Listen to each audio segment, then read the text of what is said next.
to be like.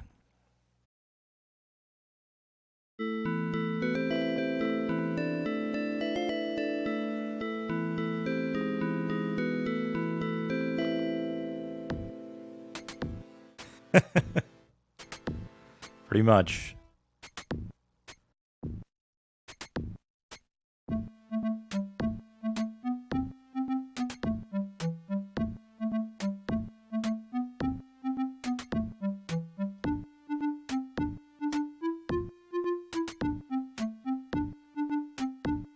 What a strange intro. It is said in legend that when the earth began, there were people too long ago, remember, that one race was divided, the world fell into war, the earth crown was broken, the kings took the four fragments of their crowns. The Watcher prophesied that the leaders would reunite the crown and bring peace after so many years of war. Nobody heeds the prophecy except you. Are you that leader? Are you the battle master?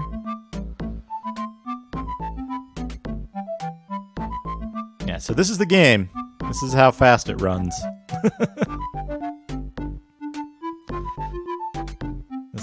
This is Battlemaster. Anyway, let's get started.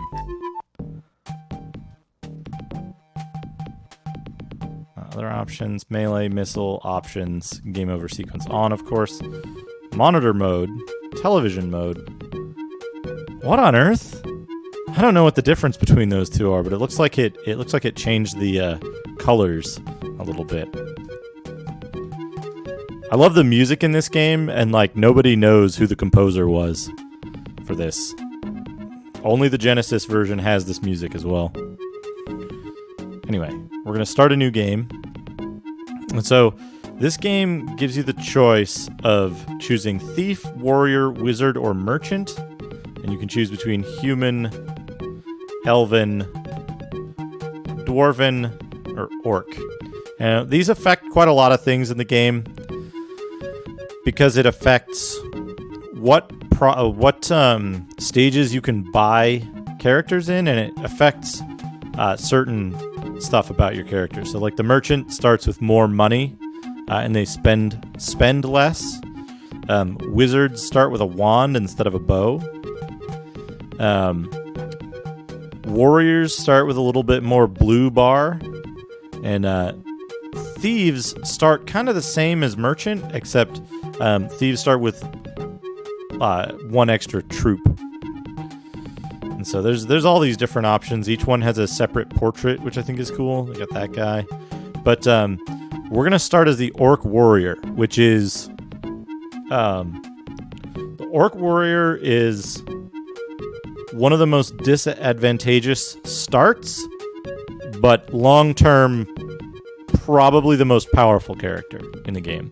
There's a couple of different play styles, but this in particular... You know what? I see my mic peaking. I had to turn this down a couple notches. That should be better. Yeah, there we go. So the Orc Warrior is the strongest at end game, but there's one point in the game where you can just totally mess yourself up if you're not careful. But we're gonna try this. So you start in this area, a peaceful scene. Welcome to Dullham. I want to show how this game usually goes in the beginning. Like, oh, you gotta fight this guy? Okay. Game over. That's the start of the game. And there's the game over screen. That's what kind of game this is that we're playing right now. So, buckle up, everybody.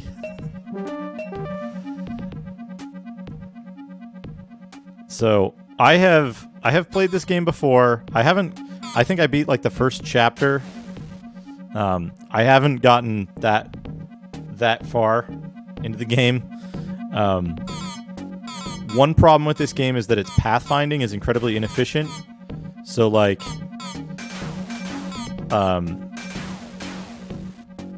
pathfinding is very inefficient in this game.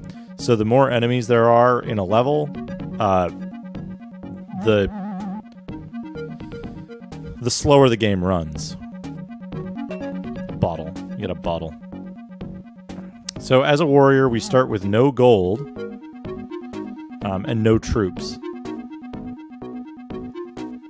To make up for that, we're quite a bit stronger than the other classes to start. Okay,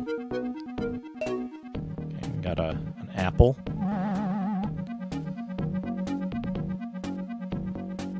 Doing good so far. Oh, hey! Thank you, Dot. I also forgot to start the timer. Let's start the timer.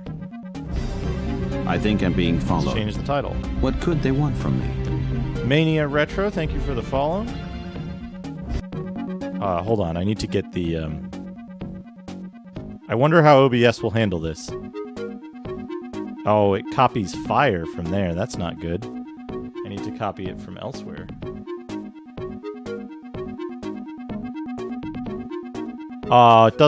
It doesn't render it properly. That's unfortunate. We'll call it Battle Master. There we go. There we go. We'll just leave the timer as is. Feast or famine? A common problem with Twitch. Tomato. We got a tomato.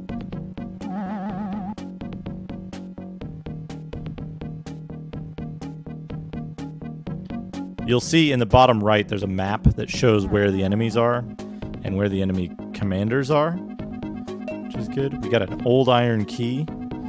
You see that goes in the bottom right. That's a quest item that's used only within this stage. It's not actually transferable, which is good. There's usually only 1 or 2 of those, and they have special slots so they don't take up your regular inventory. You can always pick them up. What a good decision they made there. You'll see I have a morale meter, which is the green meter above skill, which the morale meter is important once you get troops. It's not too important beforehand. Okay, so now we got some gold. We got 45 gold. So what we're gonna do is, when you go to use held items, you have the option to optimize. And what optimizing does, you'll see it got rid of that 1 suit of armor. What that does is that allows you to get rid of duplicate items that are lesser power than what you currently have. You'll see here we have blue steel broadsword plus 5 versus a scimitar plus 0. Now, we're going to keep using the scimitar for now.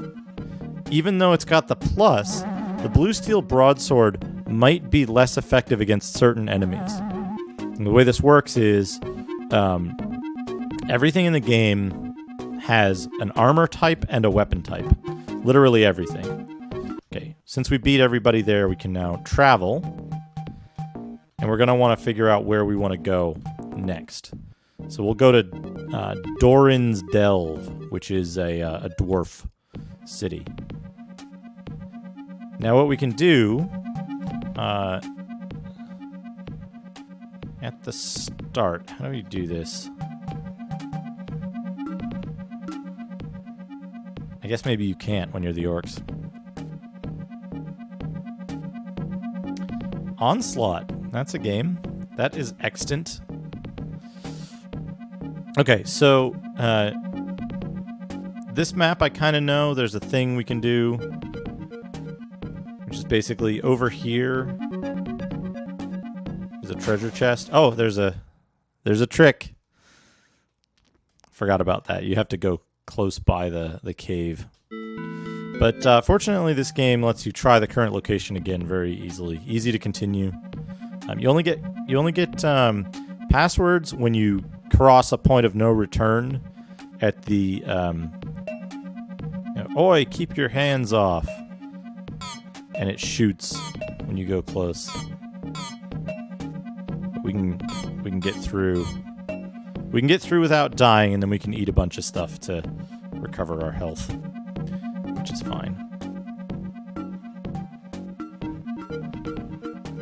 There we go, back to full. So, basically the way this works is you have to figure out which enemies are easy or difficult to kill using certain certain weapons.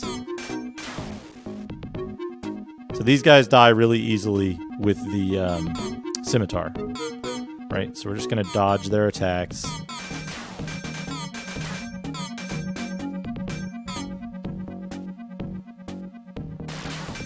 Okay, we got that open. That's good. We're going to go in there momentarily. The orb hovering over me shows me which character is mine. It's just a selection thing. Hello, Final Technique.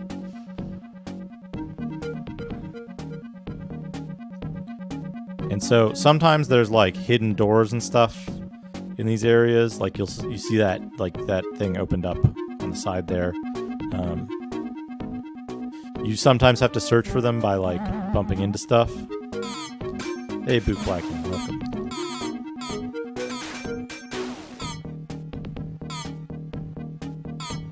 Now, arrow trap. Oh, and there's a pit trap. So we have to deal with that. Once pits are revealed, you can't walk over them or into them. Hey, dog, welcome.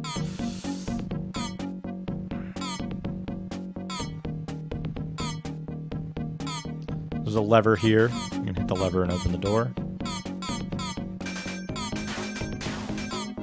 Now, what's good about this level is we get water carrier, carrots, corn, you get all this food and stuff. The lower your health level, the less damage you do to enemies. We've killed enough enemies now that we can safely travel. But we don't want to travel just yet. We want to make sure that we search everything.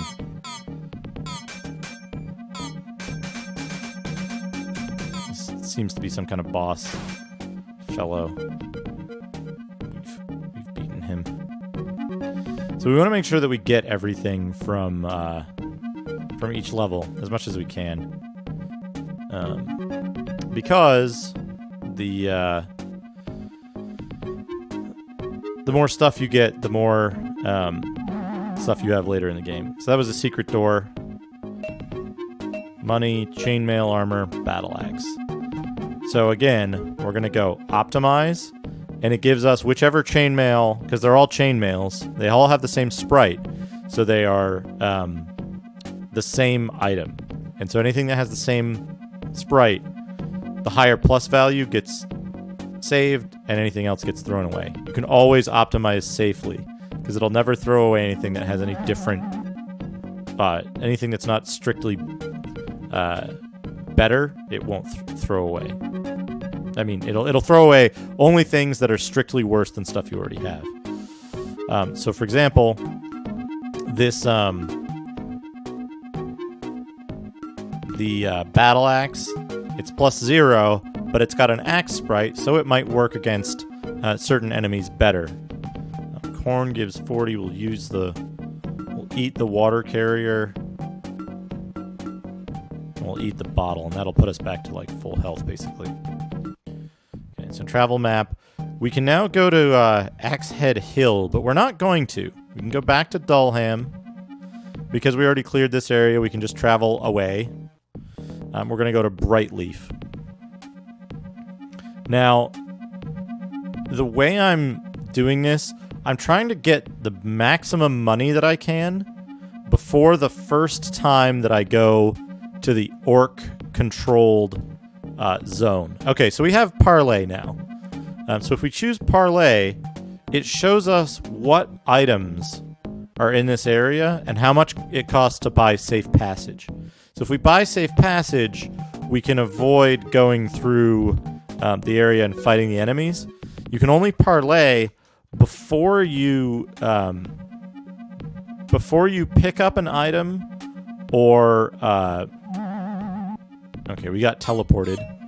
Before you take damage an enemy, or pick up an item is the only time you can use Safe Passage.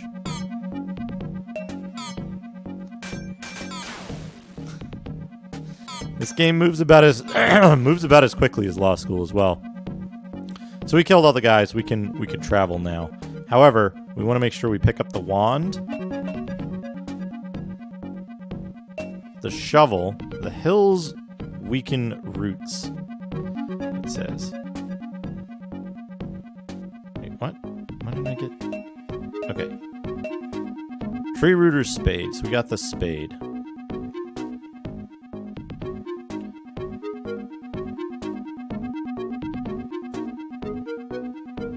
So now, the way we get out of this little trap that they laid for us here. Okay, here's the bow. Game over. We don't get out that way. There's a pit trap. There's a pit trap in almost every section of the game. Beware the woods. It does warn you. It does warn you.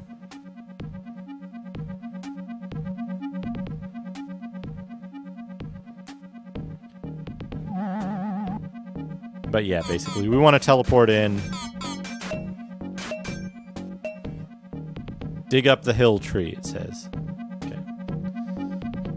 That's fine. We want to get the wand. This looks useful. We're never going to use the wand, but we do want to have it, just in case.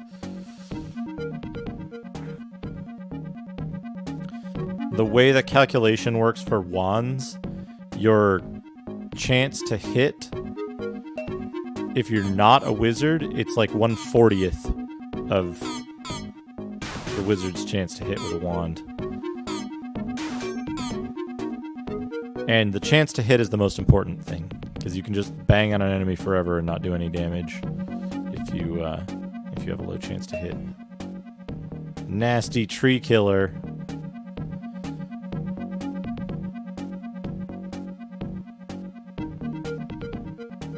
But then we can, like, we go here or something.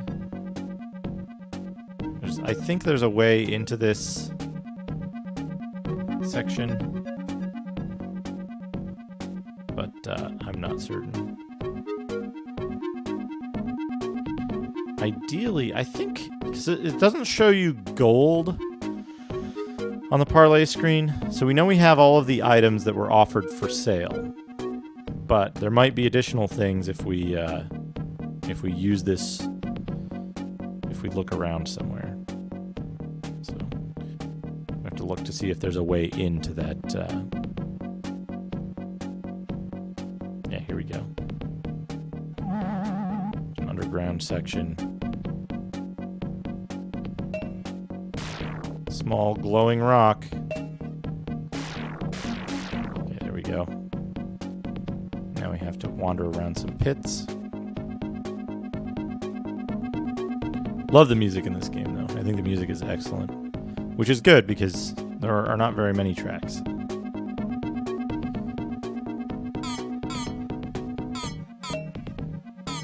Small money bag. Elves are weak to scimitars. And so this puts us out here, and it's a one-way kind of deal.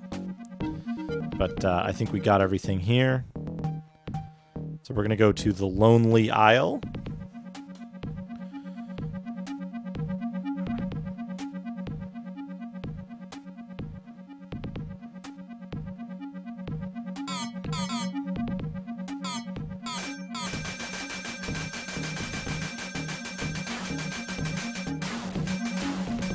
So, for each area that you visit,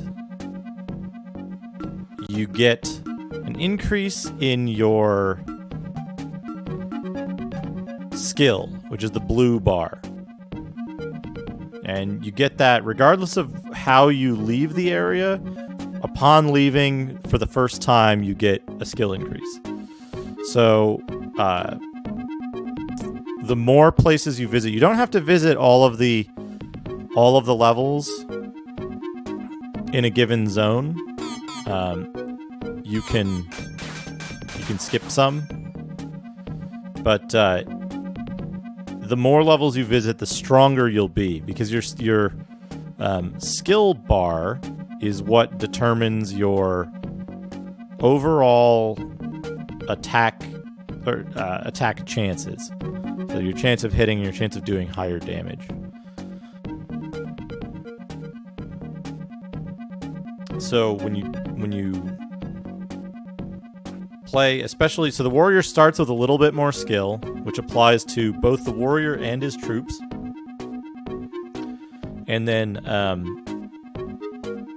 that gives you a higher skill ceiling in terms of how high your skill can get if you visit every territory.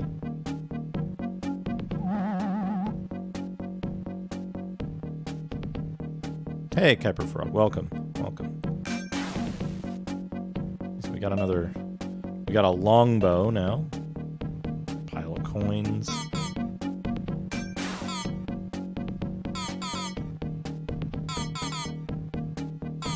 So we killed enough stuff to be able to travel now. But you'll see there's still a bunch of enemies on the map where we can't get to them.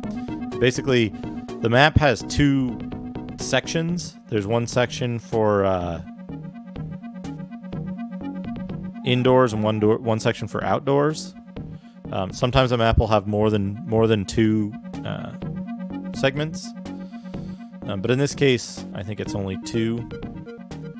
And what we want to do is we want to find our way into. I think there's a keep up here that we want to get into.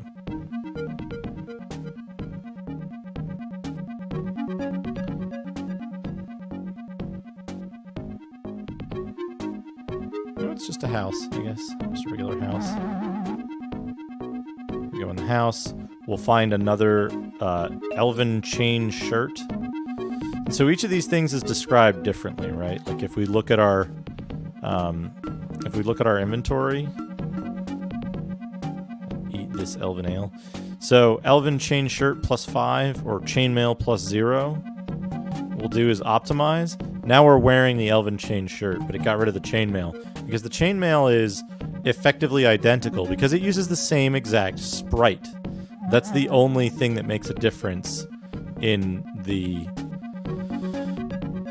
type and amount of defense provided by something is the plus value and the sprite.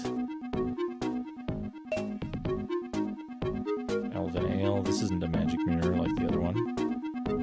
So we know there's at least one more building we can get in somewhere on this map. Now, where exactly on the map we get into it, I don't know. We'll have to look around. Might be somewhere at the bottom of the map.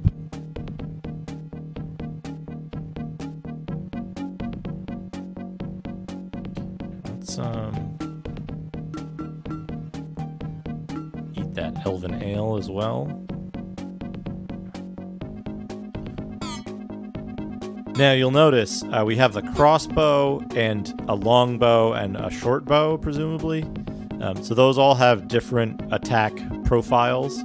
They'll affect monsters differently. This was an Amiga game. It was also ported to MS-DOS. There might be an Atari ST version of it as well. But I think the Genesis version seems to be one of the better versions of it, since the Genesis version is the only one with this music.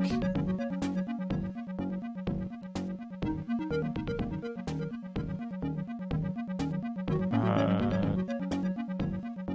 think we went in that house already. Maybe we didn't go in this house down here. Well, this house is locked. Interesting. And we haven't found a key for this yet. So how will we get in there?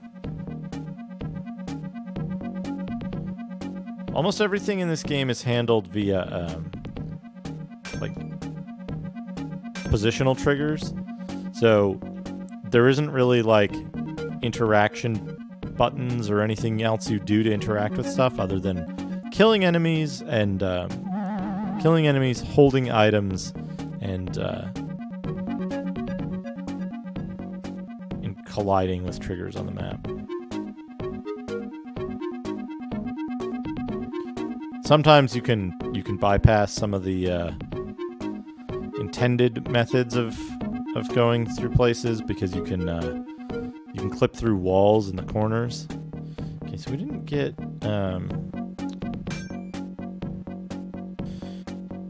We didn't get a key in here, right?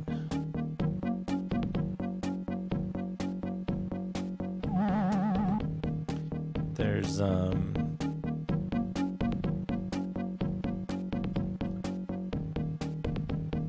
check that side there. Perhaps up there. There might be,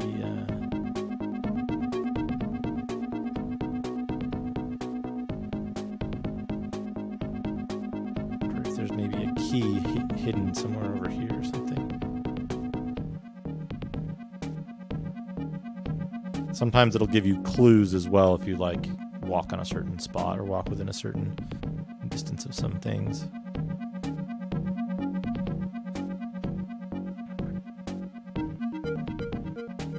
I don't think there's anything really important in the first segment of the game, the first zone, I would call it. But getting as many items as you can and getting as much stuff as you can is really helpful in surviving the kind of like getting into the second zone. The second zone is kind of the like the big like power check to see if you played the first zone efficiently enough to kind of to survive the rest of the game.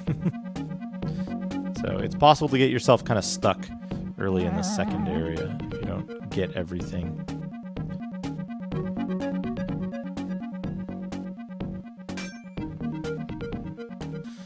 Which I don't seem to be able to find the key in this level.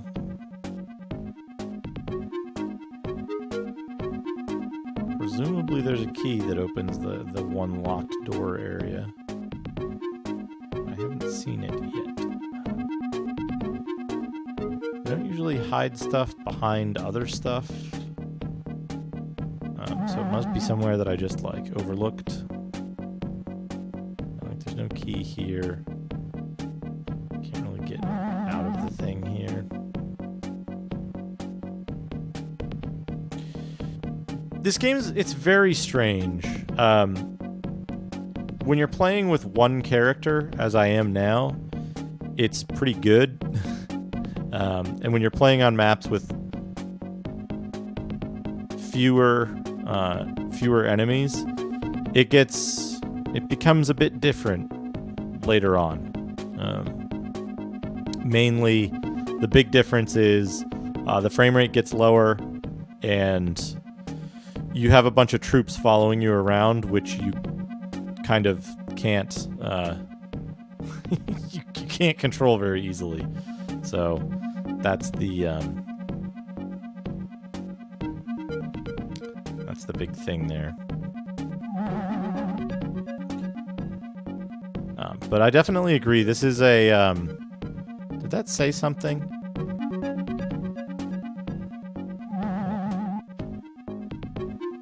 Lonely Isle. Oh, it was just a Lonely Isle text going away.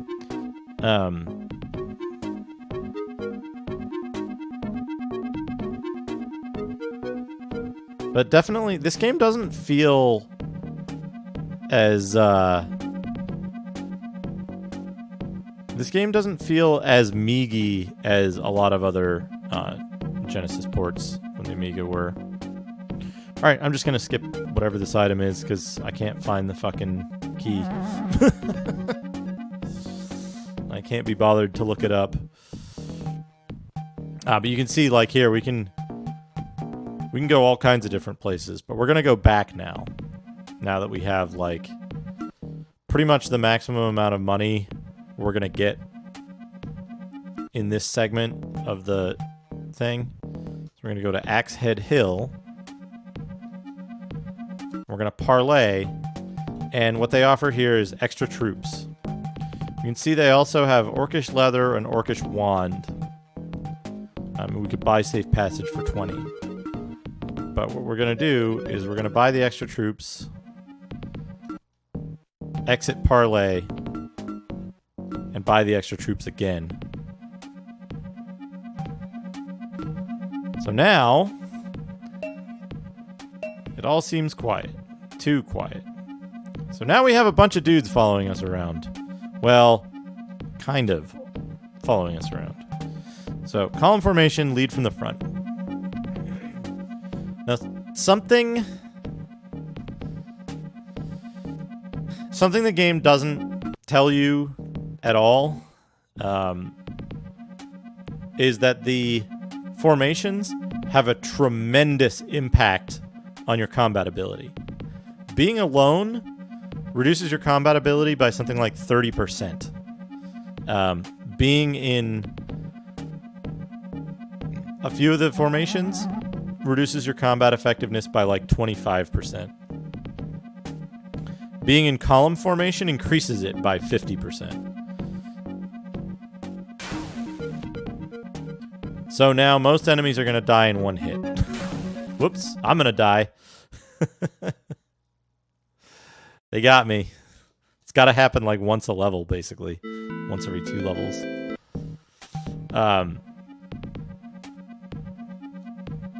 But yeah, the trick here is we're just going to buy as many troops as possible. And then buy them again. And the reason we do the reason I'm doing this is because in this zone, troops cost 40. By the time you get to later zones in the game, troops cost like 160. So the earlier you buy troops and the more you keep them alive, the more money you save. I don't know why I'm like stuck. Oh, I was on top of a dude. Okay, so we flipped a switch. I think that turned the pit off.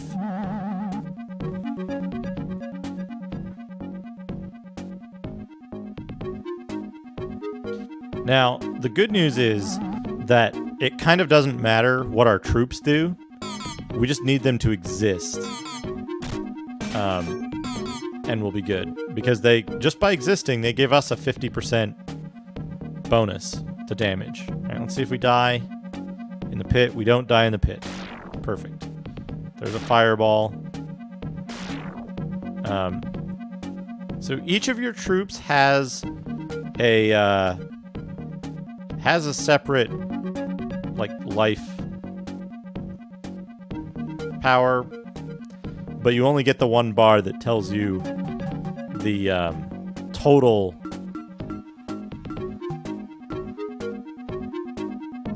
for your troops. When you eat food, it gives all of your troops the same boost. You'll notice one of them got stuck. It doesn't really matter. The only really important thing is that your troops don't get stuck in an area where they actually are gonna die.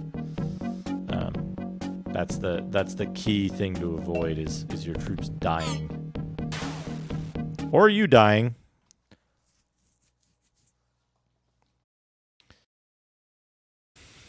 Let's try that again.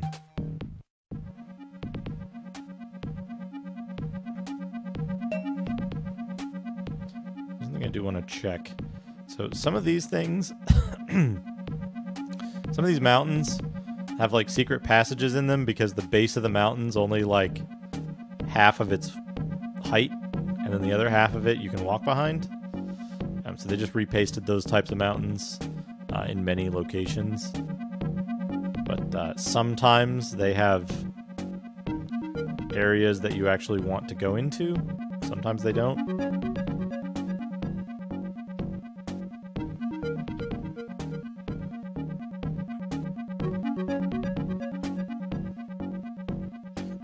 Right, parlay.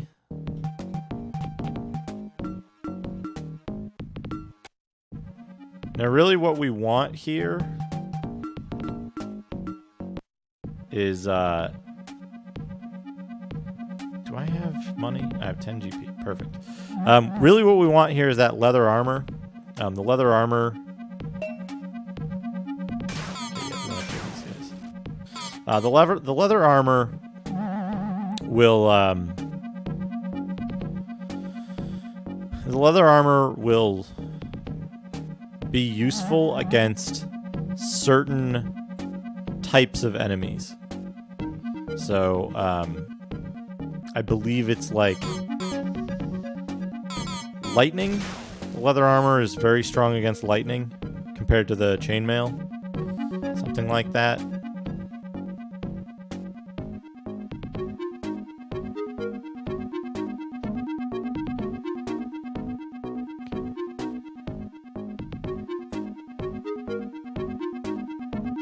Trigger this fireball trap.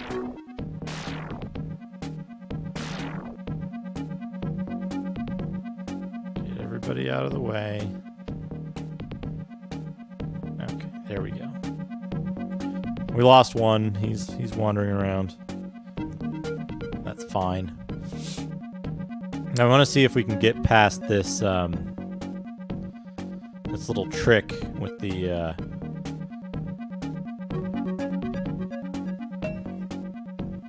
pit here. I want to see if we can walk around this this thing here. Yep.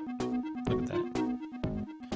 Now hopefully we don't lose all of our troops in the pit when they like get to it, but it's fine.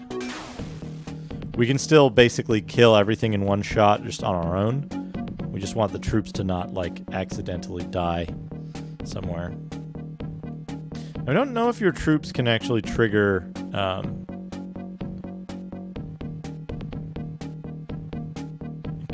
those events like the pit or not. I know enemies cannot. Okay.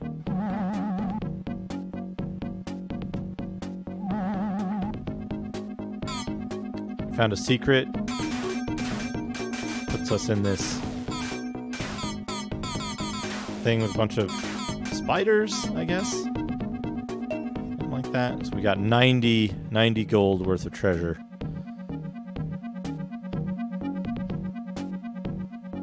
Oh hell yeah, this is full of game design. We still got 8 troops. So we're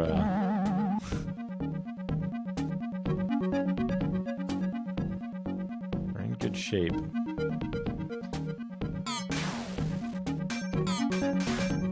Now, the warrior is incredibly strong.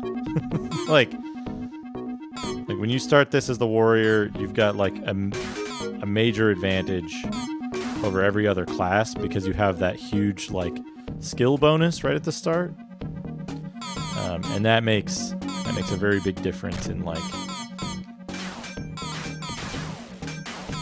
yeah, like we can just wreck these dudes. Most humanoid enemies are weak to the scimitar, which is good. Also gives you a good bonus starting out.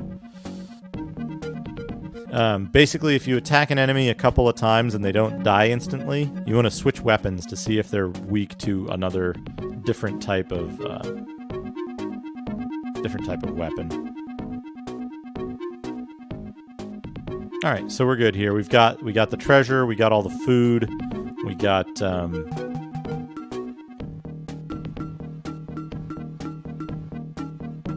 all the items. We're gonna eat the carrots. We'll leave the corn for now. And so now we can travel. We'll go up to Doran's Delve, which we've already cleared. From there, I thought that connected on the left side. But now we're going to go down the left side of this this section. So we're going to go to Trollford. And you can see Trollford.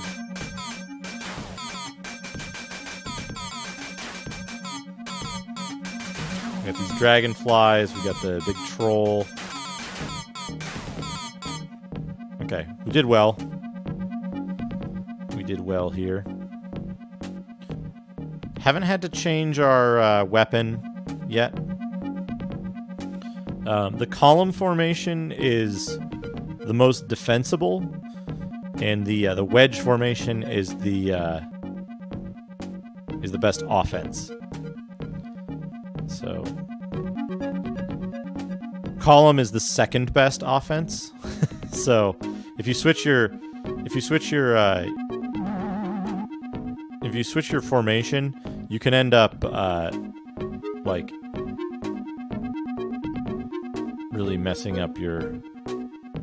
We still have 8 troops, so that opens up those pits, which is fine because I believe when we do this loop, it'll reopen the pits.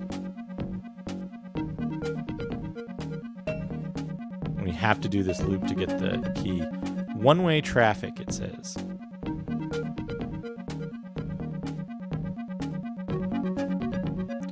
You'll notice my troops have kind of gotten lost all around. Is it that you go this way? I gotta figure this out. I might have to restart the level. You see there's a ring and a scimitar there. We're gonna want to get both of those. Scimitar is a very good weapon, so we want to take an upgrade of that if we can.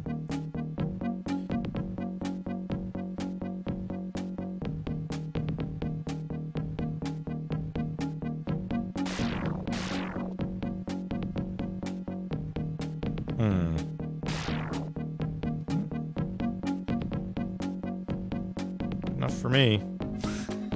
That worked. That worked. So there's another troll here. I think these are trolls. We kill him in a couple of shots. So what do we get? We get a food of some kind and a fish. Let's eat food of some kind. And the fish, why not? Okay, we had the key so we can open the door. Lets us into this area.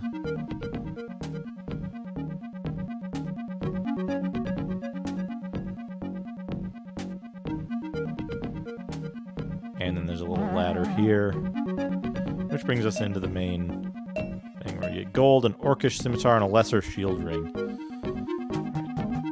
So now we can optimize. That gave us the orcish scimitar. Automatically equipped it and threw out the lesser one.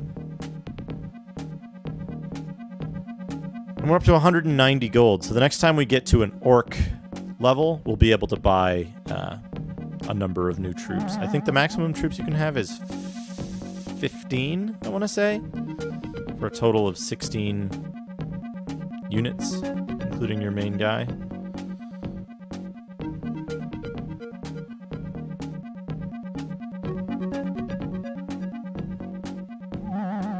So it's okay that we've left all of our troops in there because there's like... Actually, there's 2 of them wandering around out here, so... It's fine.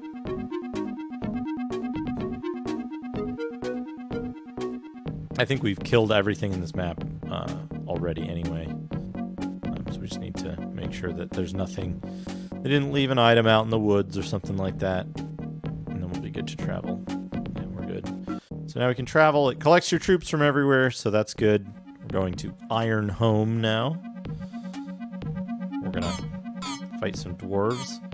I believe when you get to dwarf areas, the dwarves and the orcs hate each other so much, you're not even given the opportunity to parlay.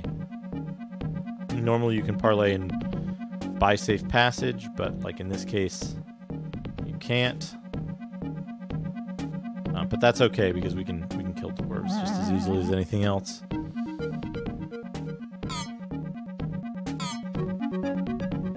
here we pick up this ladder.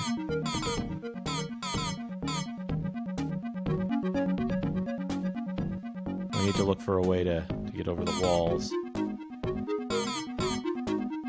A ladder may be handy. Alright, we got a ladder. The ladder's going to put us up on the walls. Okay, so we're not killing dwarves like instantly. So we'll switch to this broadsword and see how that works.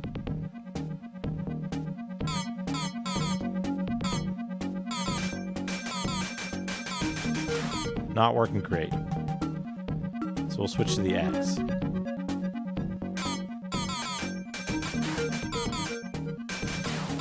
Excellent. The axe is what we want against the dwarves. Alright, here's a dwarf.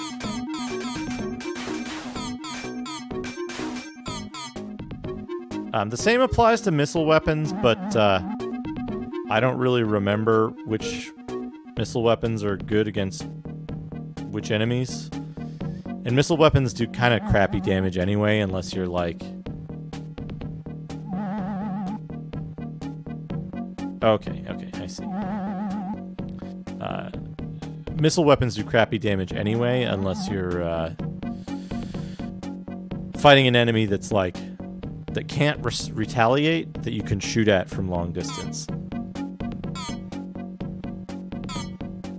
Okay, so there's nothing here. Keep using this axe.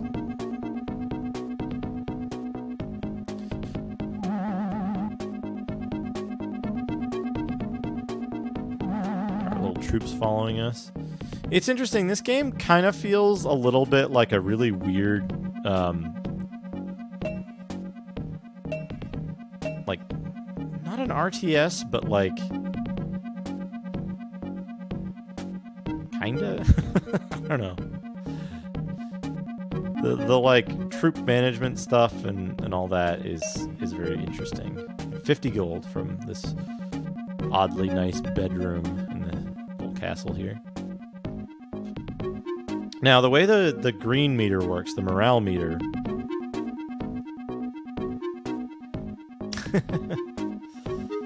reminds you of young Merlin, but you'd play this. Is this a switch? No.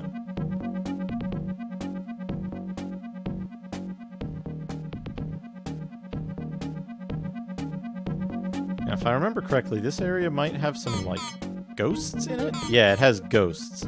So I think the ghosts... yeah, the ghosts are extremely deadly.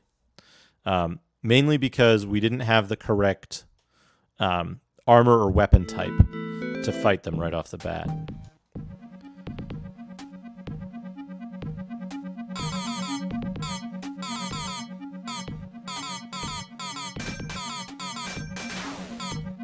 Right, so we want to switch to the axe.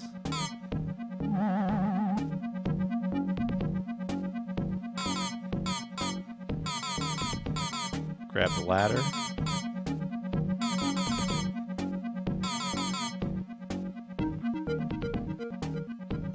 So the ghosts are one of the big, like, they're one of the earliest, like, difficult challenges. Because if you just walk up to them with the stuff that's effective against the dwarves, you'll get owned.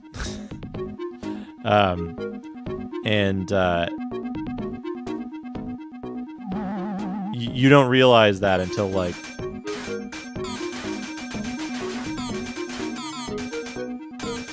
like, the dwarves can barely hurt us, and we're doing, like, substantial damage to them with the axe, right? But now... actually, wait, we want to make sure... we're playing as orcs. There are 4 races of... there are 4 playable races. There's orcs, elves, dwarves, and humans.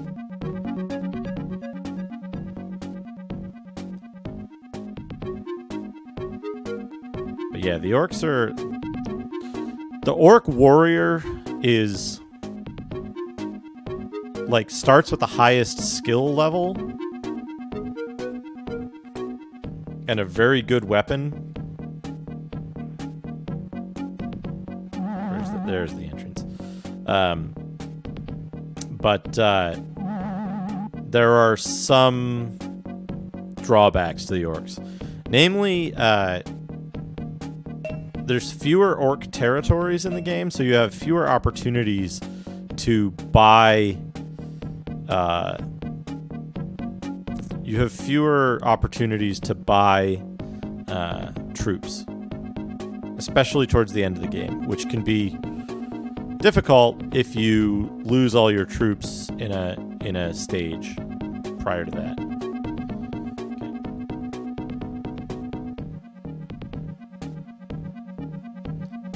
So the way the pathfinding works in this is a little odd.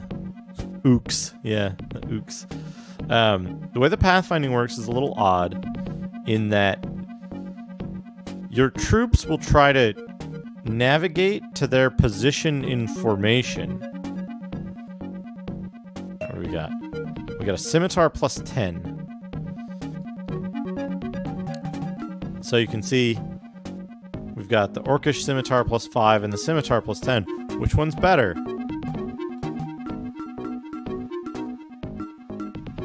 It's the scimitar plus 10. So we'll try the scimitar plus 10. The other thing we're going to do is we're going to see if... small pies are good. We're going to see if the leather armor works better against the ghost than the chain does. Now, all of your troops have the same weapon and armor selections that you do. So, if you equip chain armor, all of your troops have chain armor. If you equip an axe, they all have an axe. Even though the sprite doesn't change, unfortunately.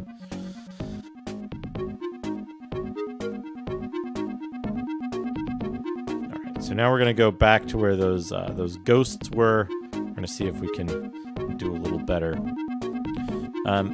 I started before to talk about the morale meter, the green meter. So the morale meter is something that it affects how well your troops navigate, but not necessarily how well they fight. So, okay, look at how quickly we killed that ghost. The ghost, like, almost immediately wrecked us before. Now it dies in, like, one hit. Because we're using the correct weapon for ghosts. So now we know ghosts hate scimitars, and dwarves hate axes.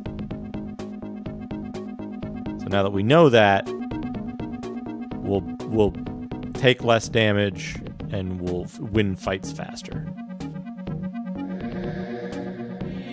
I can hear strange music. It's really eerie here. I feel as if I'm in a strange world. Sapion. Fabulous 14, thank you for the sub. Thank you very much. Appreciate your continued support. 14 months. 14 months. Thank you. Yeah, okay, we took some damage. Those ghosts still do a ton of damage, but that's okay. We'll just eat some corn and we'll be good to go. Alright, what do we got here? Dwarf chain plus 15 or elven chain shirt. Oh yeah, dwarf chain. We're gonna wear that.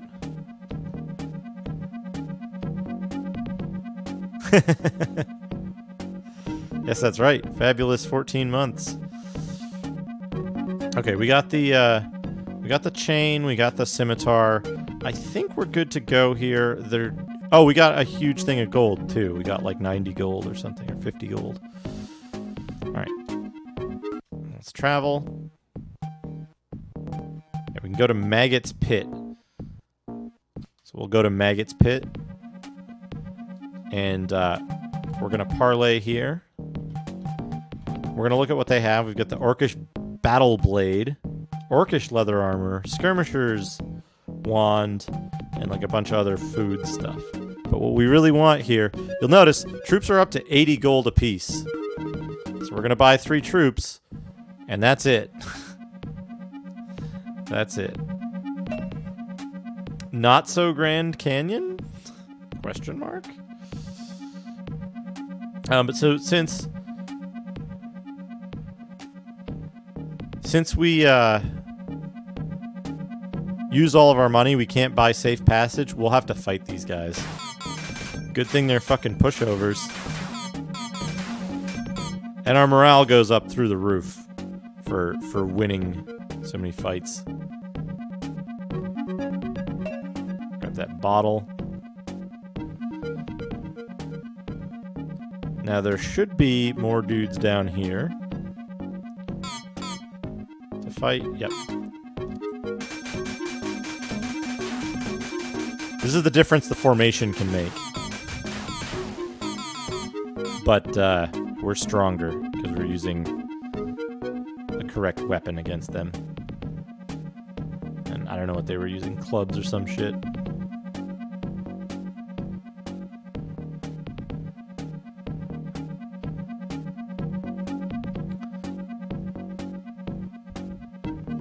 Okay, so that's that down there. Yeah. That like group photo. But that's your troops. That's meant to represent your troops.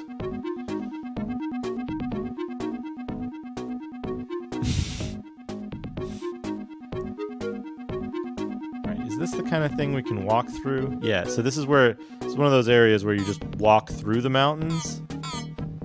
And then there's like a huge pile of dudes at the top. And fortunately they're one-hit kills for... I don't think you get to name your character. I'm gonna call him Dad. Dad the orc.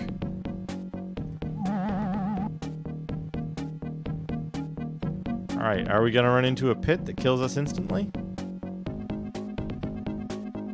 Not yet. Bottle. Alright, let's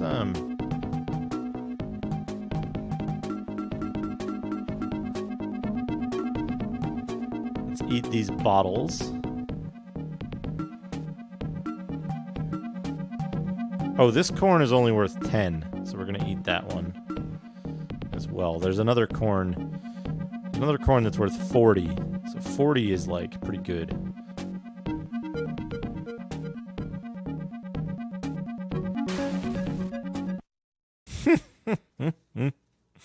Guess what?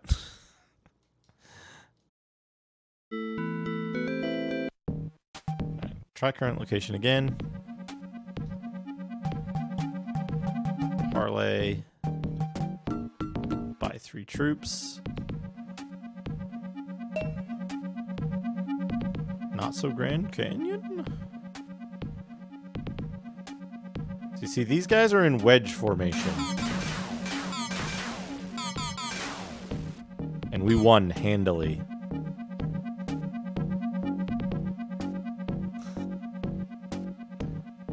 I think these guys down here are probably in, I think they're also in column formation. Which, column formation is like the only formation that's strong against column formation. But we still won because we had the correct setup. So that's the key thing there, is that like having the right weapon and armor makes a much bigger difference than your formation. The formation does play a role. It's like the difference between instant death and like 2 hits.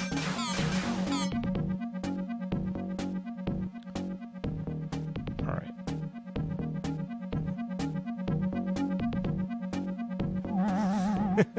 The Dad family.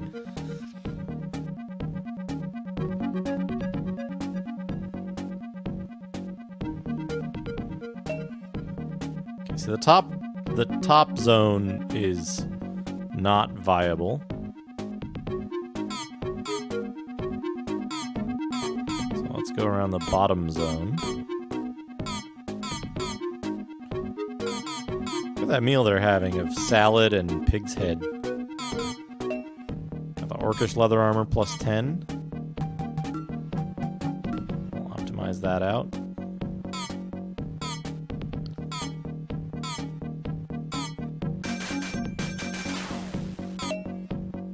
Large money bag. Got 60 gold there. Now, presumably there's going to be a trap in, like, many of these hallways, so we'll have to figure out which ones we can go down and which ones we can't. Like that. It's okay that we got that apple. Small money bag.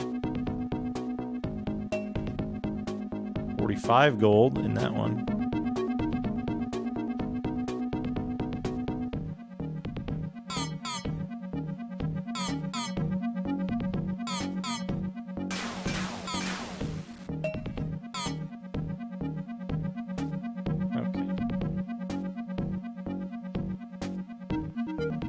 Orcish Battle Blade, I think, is what we wanted to get, right? But the Orcish Battle Blade might only be plus 10, so if it is, there's really no difference between it and our current weapon. That's the only, like, problem here is, like, remembering which thing you have and which one is valuable and for what reason.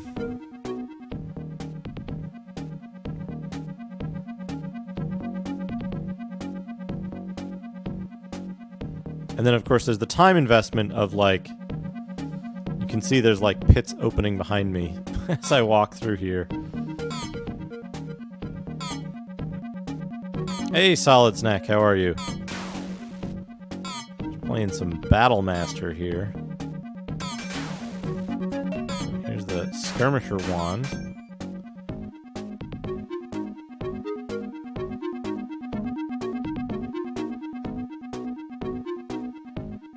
Now, people disagree, but I think they drew a dong on that prisoner.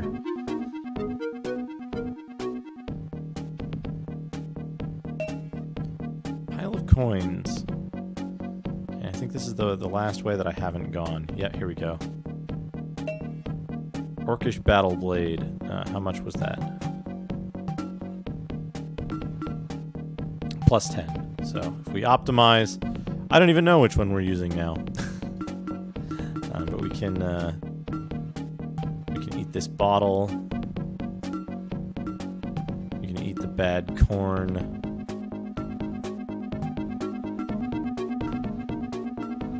We'll save the rest of the stuff.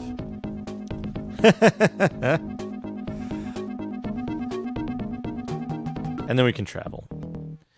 Okay, so from Maggot Pit we can go to back to Ironhome, we can go to Riverdale, we can go to Blind Ridge. We'll go to Riverdale next. The Waterside scenario.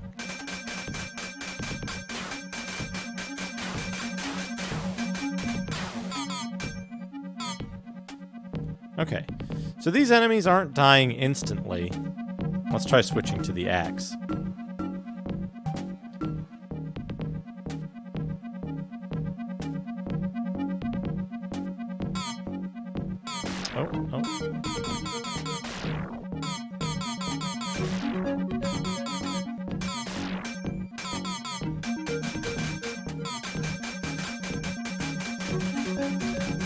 Can't tell if we can't hit them because they're they're on the other side of the wall, or because the axe is working poorly. Let's find out. Get over here. Let's try switching to the scimitar, which worked okay. It's because we've got the wall in the way there.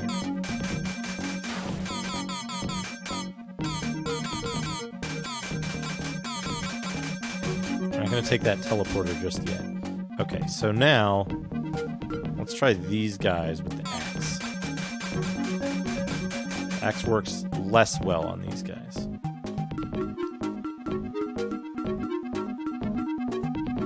Let's try the broadsword. Not effective. But the scimitar is our best bet here. You can see they go down almost instantly as soon as we start using the scimitar. So when you're using the right weapon, enemies just melt. When you're using the wrong weapon, enemies stick around for a while. They tend to cause a lot of damage to you. Okay, so we can't go up there.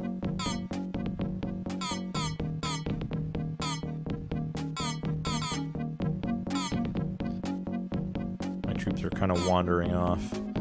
They have decent morale though, so they're not gonna wander off too far. Stone of Surprise.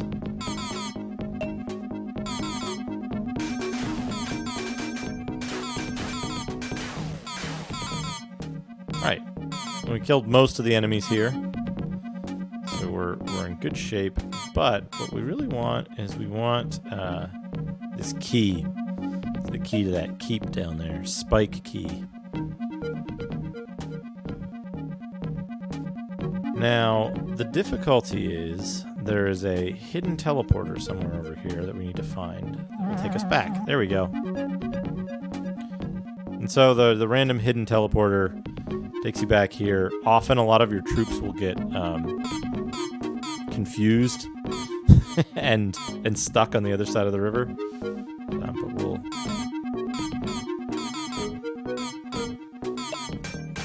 use the key, get inside.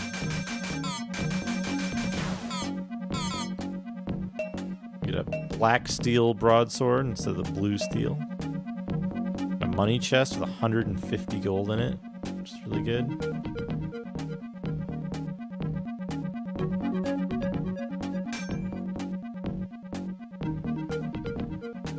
Just make sure there aren't any weird teleporters in here.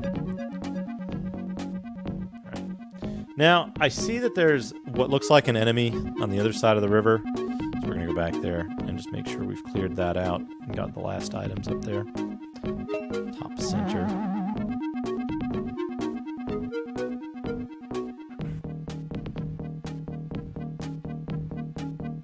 And again, because we're aiming to build our character as a strong individual unit, having at least one troop is all that really matters. So losing a troop here and there isn't a big deal. All right, we got everything here. We can move on from Blind Ridge. We can go to Dullmouth? Did we do Dullmouth? I don't know if we did. We did the Lonely Isle. Let's make sure we did Dullmouth. Okay, we haven't done Dullmouth yet. What do we have to find here? Leather armor plus 10, a scimitar plus 10, bottles, tomatoes, and stuff. So we'll just kill everybody here again. The more areas you clear. Hey, yes, Rickshaw. This is Battlemaster. This is Battlemaster. Unfortunately, the cover art I picked, it doesn't have the little fire thing. The door is bolted. It doesn't have the little fire thing. But this is a Genesis game from, I want to say like 1990, something like that. Very interesting game. It's a port of an Amiga game. I think it was originally Amiga. And the same game got ported to DOS and Atari ST. A number of people have played this on Twitch before. You know, Goaty and Sharpie have both played it through to completion. And it's a very strange game, very inscrutable combat systems in this game. There's a lot of how the game works isn't actually explained in any of the manuals anywhere. And I don't know how the person who wrote the guide for this that's online figured all this stuff out. But basically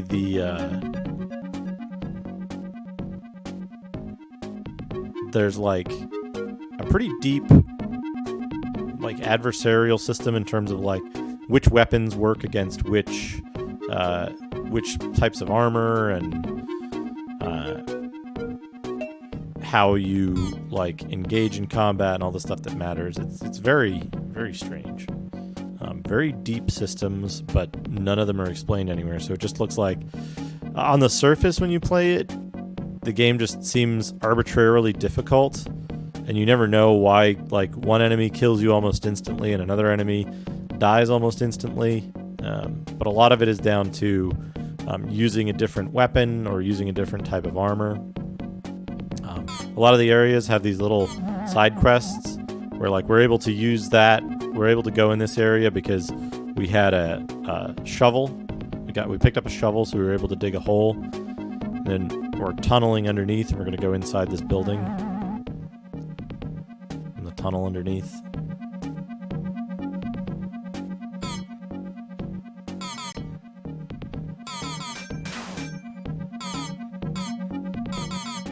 So yeah, these guys are easy pickings because we're using a weapon they're weak to.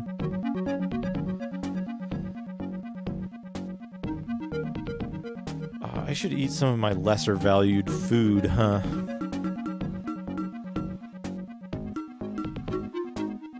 We'll eat this bottle of ale for 5.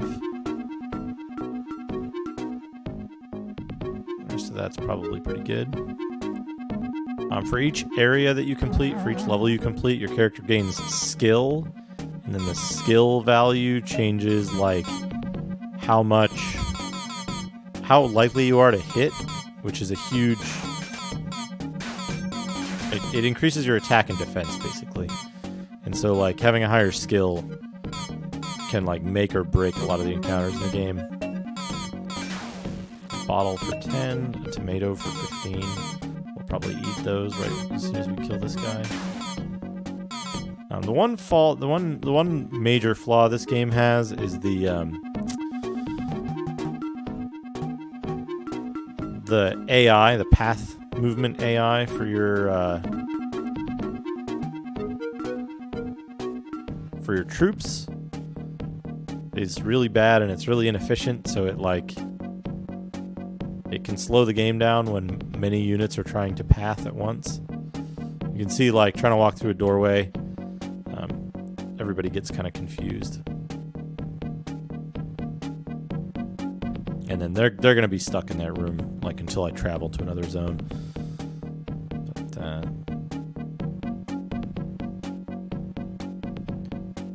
we go. Okay, so we can't carry anymore. One of these guys had a weapon that was extremely powerful, so we took a lot of damage. But we're going to use our lowest value food items first. Use the 20 apple. Oh, the 20 apple was enough for everything, so let's grab that scimitar and optimize. So optimizing cleared a couple of items out of our inventory. Got another spade. So we use one spade to dig our way in here. And we got a key as well. So let's see if we can use the key to get out. Right. It says the door is bolted, but it's a lie. So if we use the spade to get in, which dug that hole for us, where do we use the other spade, I wonder?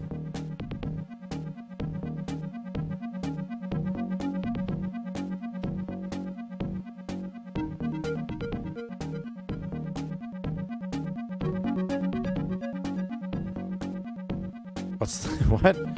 Andy Griffith's finest hour.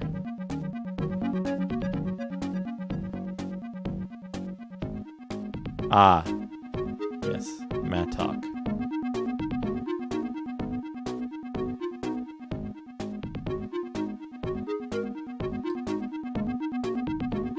Alright, well, I guess we're just gonna travel away because... yeah, that's fine. That's fine. We did Riverdale already. You'll see that the spade gets removed from the inventory. We're gonna go Blind Ridge now. You can see the game starts to slow down a little bit. Oh right, dwarves hate us, so we automatically fight here. Okay, that's taking a little bit of doing. So let's see if the axe works a little better.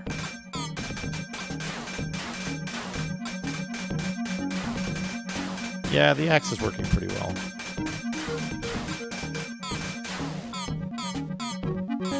Axe worked pretty good. Pretty darn good there.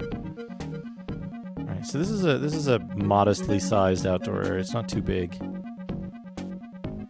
Which is good.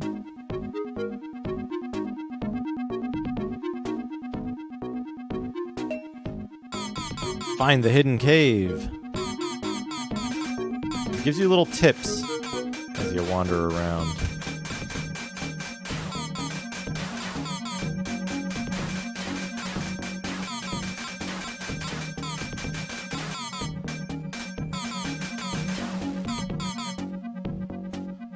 Okay, so we haven't lost any more.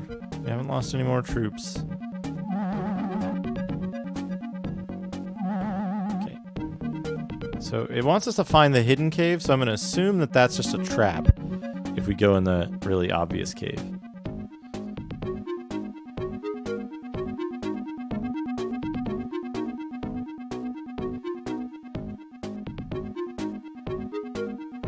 Let's have a look around the other side of this thing too.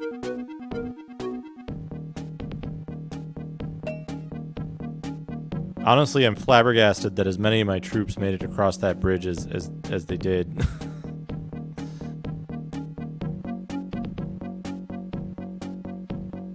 Usually you lose like 80% of your troops going through narrow areas. But as long as we keep the... Oh, this looks like a hidden cave.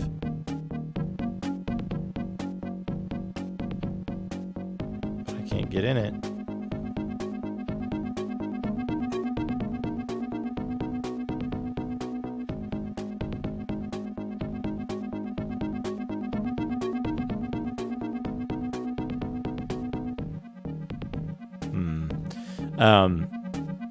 So as long as your troops are in the correct formation, you still get the formation bonus when you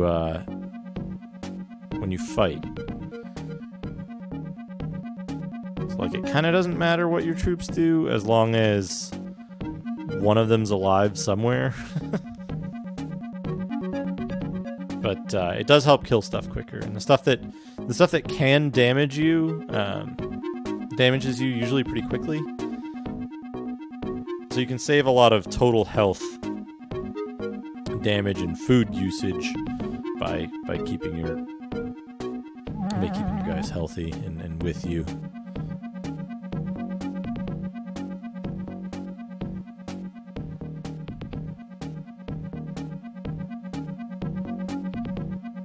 Okay, no hidden cave over there.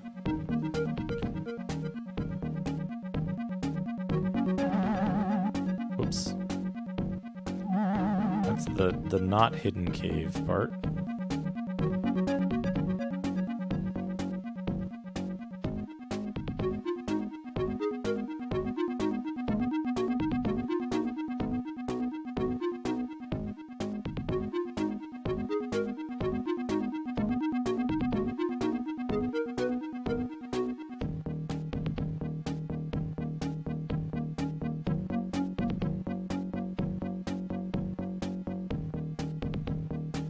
This is an extremely large outdoor area here, and I don't see any enemies in it, so presumably the whole point of this is to find the hidden cave.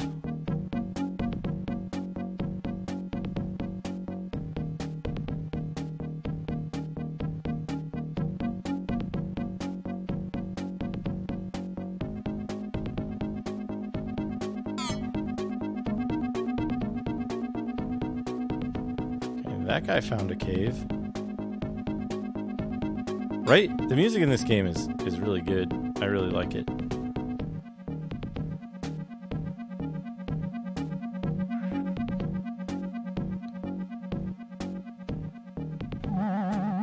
Okay, here's a cave. Ooh, another shovel. Miner's shovel. Happy digging.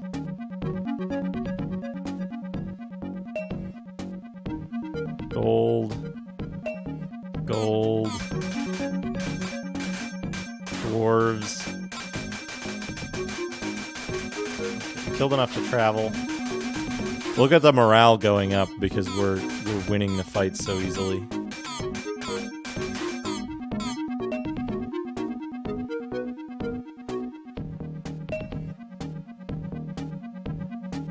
Now morale doesn't actually figure into the morale doesn't actually figure into the combat calculation in terms of whether you hit more. It just figures into like the AI pathing and like certain AI decision making attributes of the soldiers. All right, it's time for us to discard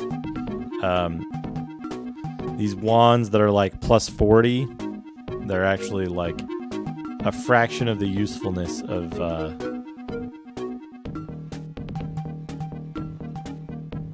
the bows, which have much lesser plus values. Corn, dwarvish ale. Okay, we can't eat anymore. We're full. We have some stuff now. The storeroom. Okay. We came out. So maybe now that we have the shovel, we can find the hidden cave.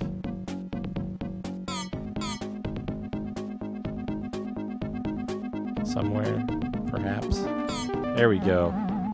Reward is breached. We're in the hidden cave. It had carrots and money in it, and a bow.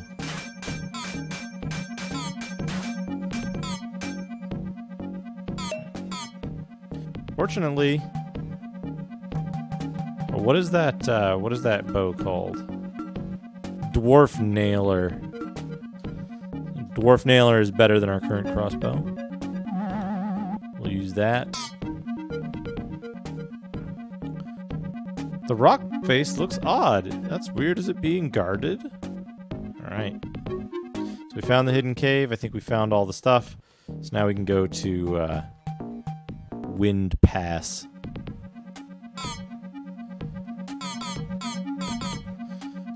We want to switch back to Scimitar for this, because I believe these guys were weak against Scimitar. None shall pass. Okay, we got him.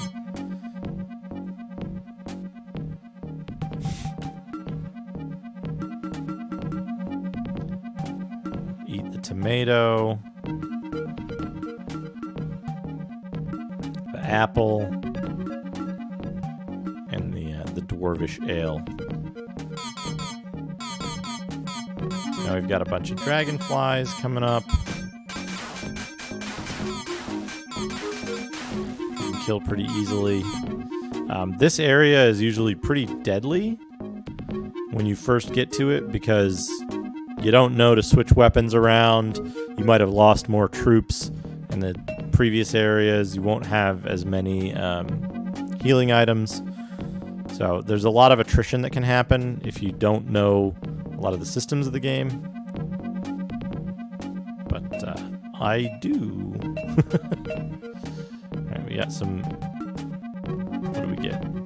We got Dwarven Chain Armor plus 10. We have Dwarf Chain plus 15. So if we optimize, we keep the Dwarf Chain plus 15 because it's better.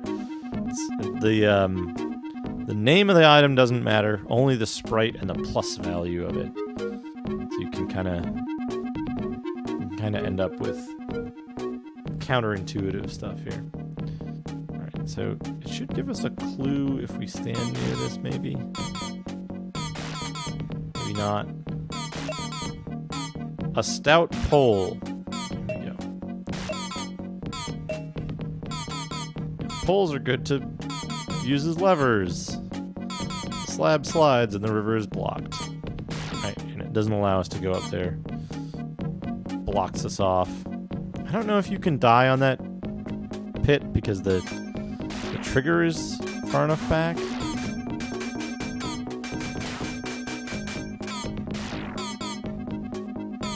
We got more dragonflies.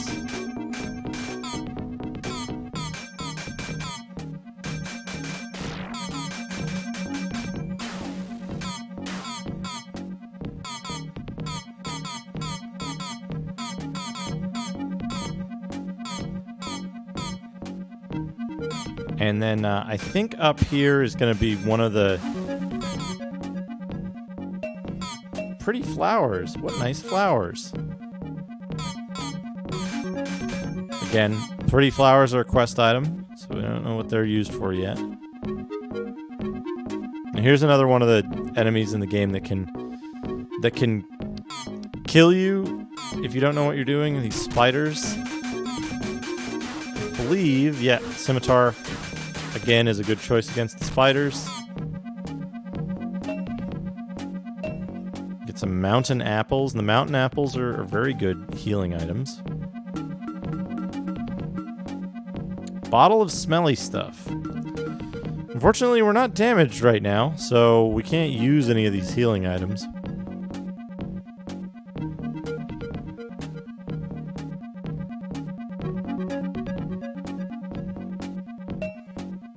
Can't carry anymore, so I think what's our lowest healing item that we have is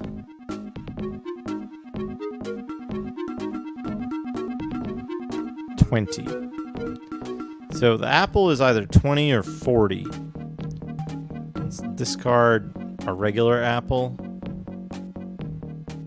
We can grab this. Yeah, 40. So we've got a ton of healing now. We're in really good shape with regards to healing.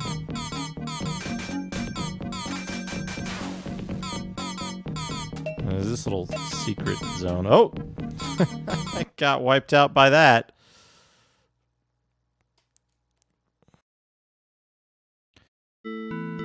Lots of secret deaths in this game.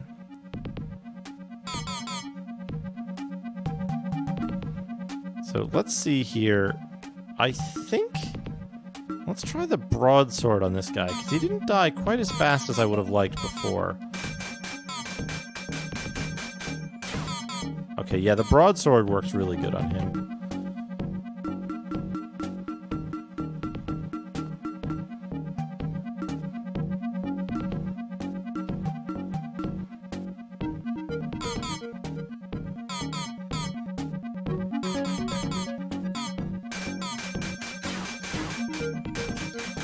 Scimitar works really well on these.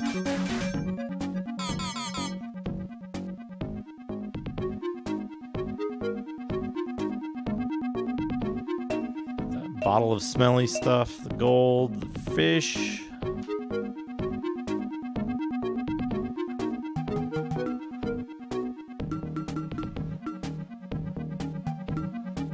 Eat the tomato. Bottle of smelly stuff. Full health. Okay, so now the question is there a secret other way to get up there? To that, like, graveyard zone. I guess not. I didn't read the hint when it killed me.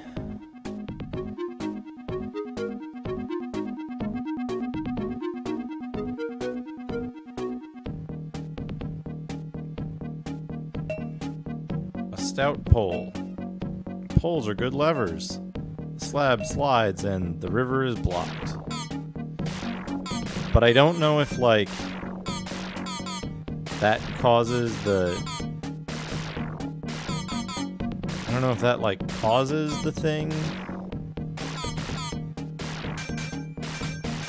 What the fuck am I fighting back here?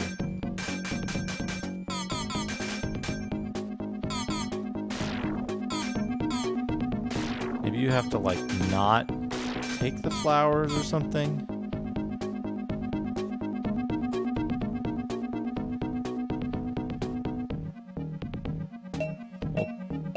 We'll take the flowers. We'll take the flowers. Usually having a quest item is better than not, so.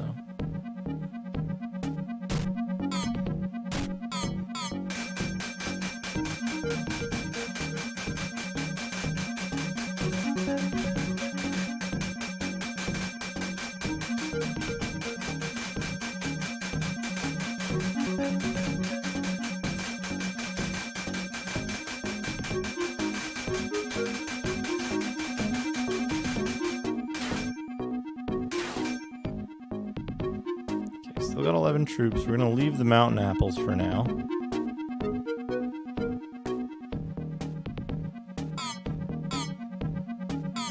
All that really matters is what is going on down here.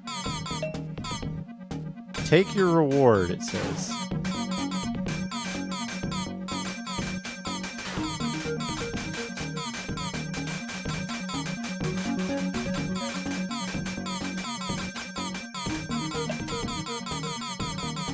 And it just kills you.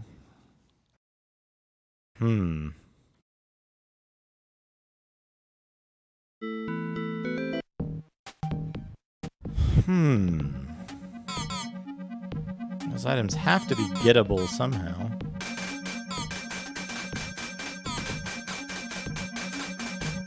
Yeah, look how long this takes with the axe. Compared to either the scimitar or the broadsword.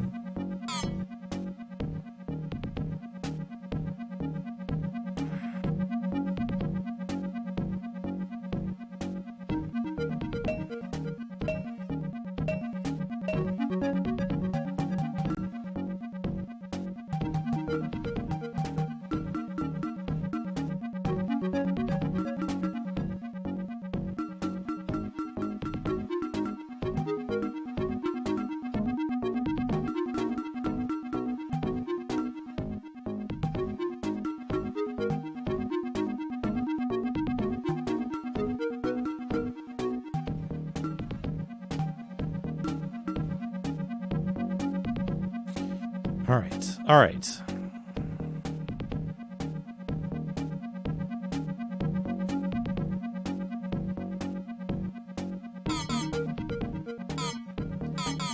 Gotta figure out why it, like...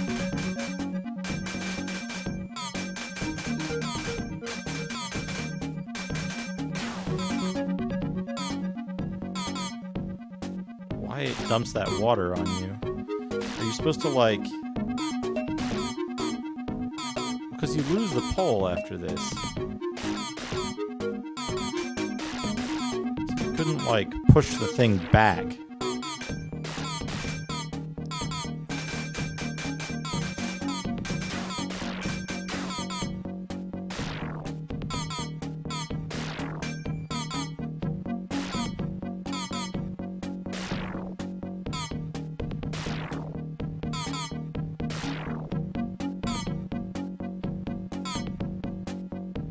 Weird, like, phantom enemy sprites up here, too.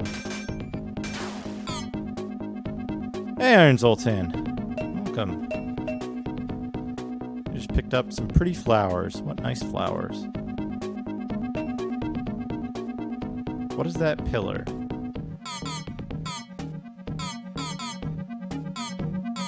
Interesting. Bring the sea god gifts.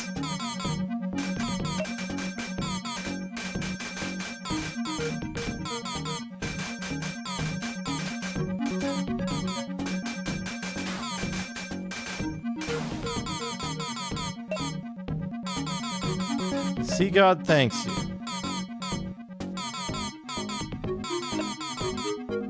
Take your reward. Dwarven battle axe plus 10. Okay. And light hand plus 40. We'll optimize. Light hand we don't need.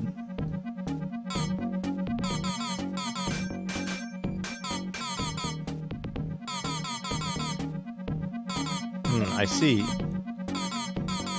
So coming up from the top, the problem is that you don't trigger the event sequence properly. So you get kind of screwed.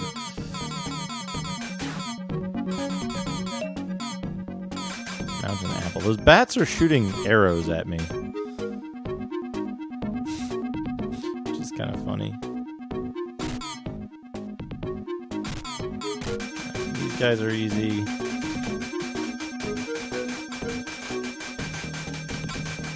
Still have 11 troops, so I'm doing good there. Alright, we got everything enough to get travel unlocked. Grab those mountain apples. Hell yeah. Hey, Sealed Sage. 3 FPS. My God, that's fantastic. Holy shit, Macaw. Thank you for the host. Welcome, everyone. Welcome to the 3 FPS extravaganza.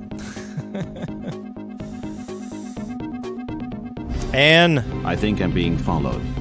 What could they want from me? Unholy Element, thank you for the follow. So yeah, we're playing Battle Master on the Sega Genesis. This is a good morning, Mimic Chess. Hey, Dopefish Justin. So this is a yeah, this one has boss sprites. It has music, so it's better than the DOS version, I think. There's an Amiga version of this and an Atari ST version of this, I believe. So we just finished this section, and we just finished Wind Pass. I believe we did the Black Hills. We better check. We better check if we did the Black Hills. Okay, so we can parlay. So basically, every zone you travel to is controlled by one of 4 races or by monsters. So in this case, this area is controlled by orcs, so we can talk to them, and we can buy troops from them, which cost 120 gold apiece. We're gonna buy all of the troops that we can. You can buy safe passage, which allows you to just leave the area without fighting anything or doing anything. But if we do this area, we can get any of the items that they list in their parlay for free. So we're just gonna kill everybody here. Oh wait, we need yeah, we're using the right weapon. We're good.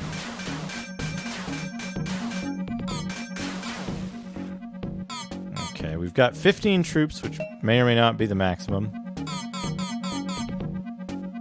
The game's gonna be running a little slow because there's a lot of enemies.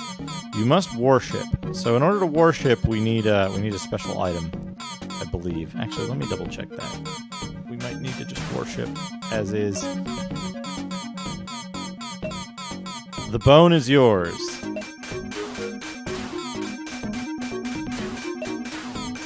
Okay. Also, it looks like they drew a little dong on the chained up prisoner there. Oh yeah, but this game, despite this game's problems, I find it incredibly intriguing. Incredibly intriguing. Yeah, the problems are the frame rate. Oh, we got a geek bow. This game has an excellent option called Optimize, which just deletes any it deletes any extraneous items from your inventory, which is super useful.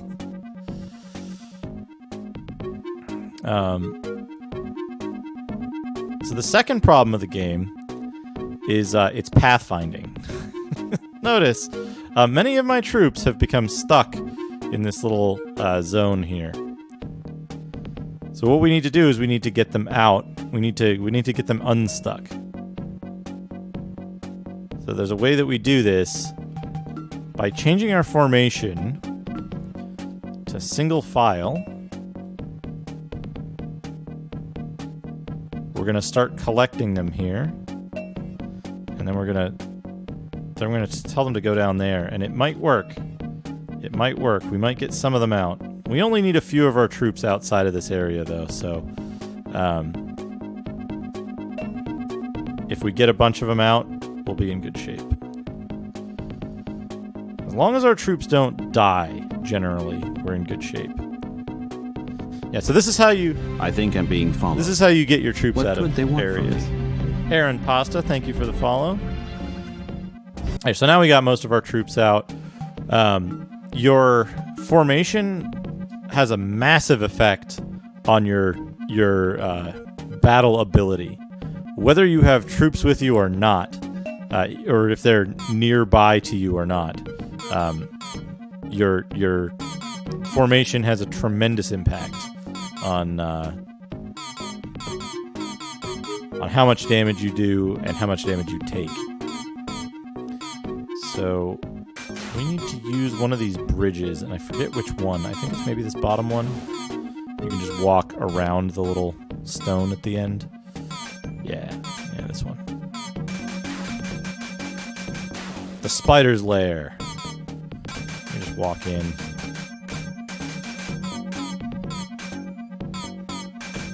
Kill off all the little spiders.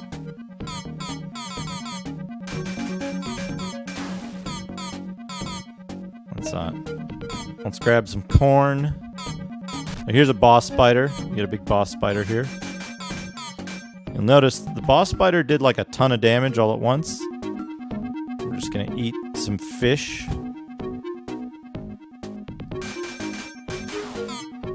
Okay, we got it. We'll eat some corn now. We're back to full health. We're back in good shape. Grab the holy bone of Negrog. Or Megrog.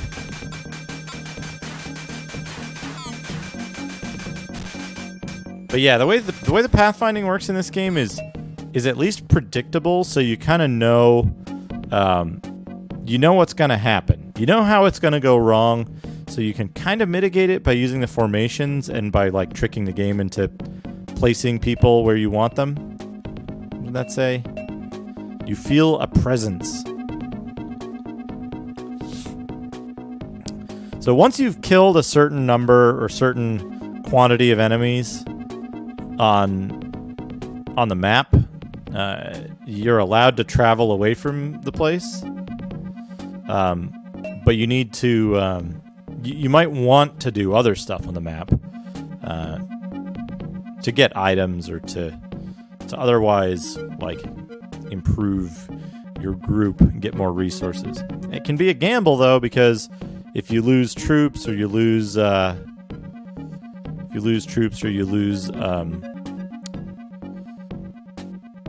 Yep. Enter and be damned.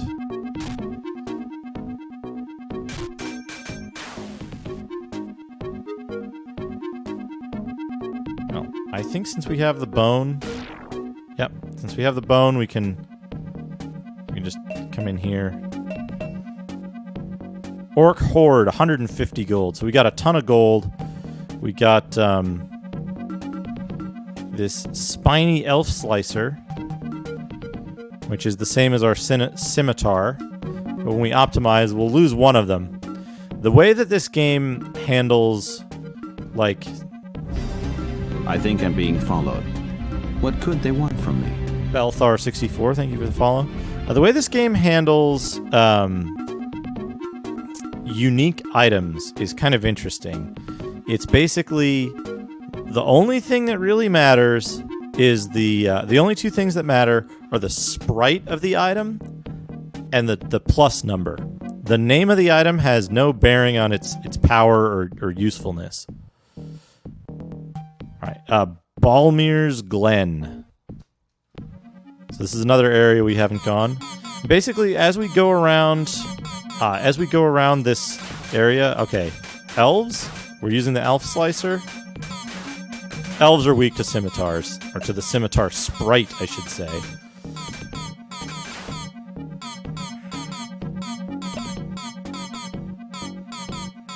Okay, we got corn. We've got like a full inventory of food here. So we're gonna end up using the like least valuable food that we have as early as possible. But we want to kill off all the stuff on this map first, and then like have a feast. So for every zone, for every individual stage that you finish one way or another, whether you kill everything in it or you buy safe passage, for every zone that you finish, you gain a little bit of skill, which is the blue bar up there. Come, oh my children. Right, so this spawns some of the more difficult enemies, which are these little Pac-Man guys. You'll notice they're not dying as quick as the other stuff. So we basically want to try each of our weapons on them. The axe works really well. So now they're dying like instantly. And we're done.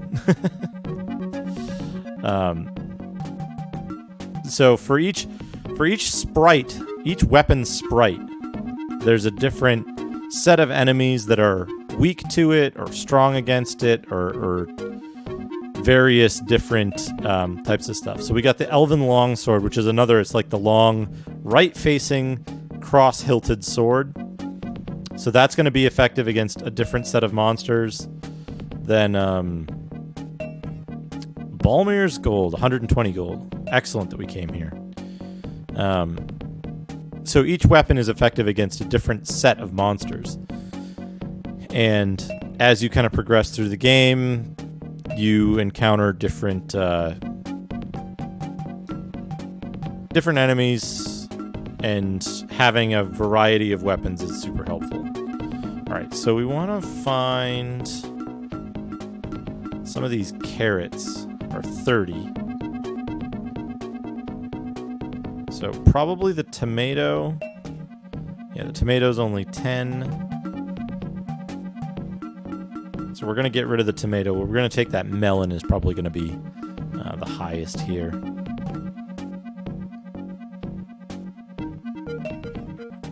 Yeah, 45. That's really good.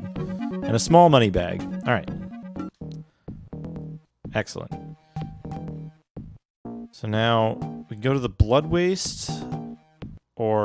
So you can travel back through any area you've previously cleared. There's 2 ways to get to the second zone, and I think, yeah, the blood waste. So now we go to the blood waste. We get a little cutscene. We get our password. Write this code down right now. Look at this password. When Goaty played this a while ago in his Mega Marathon, he was writing these passwords down by hand each time.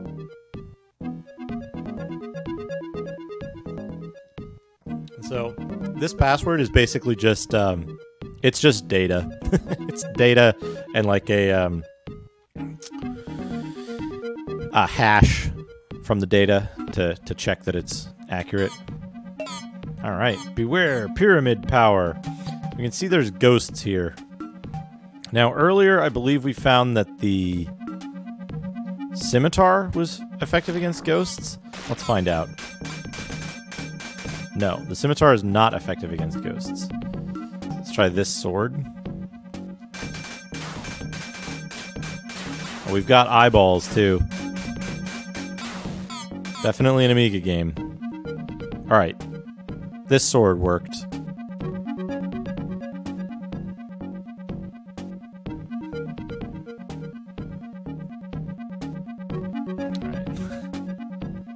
Only a little less than 100.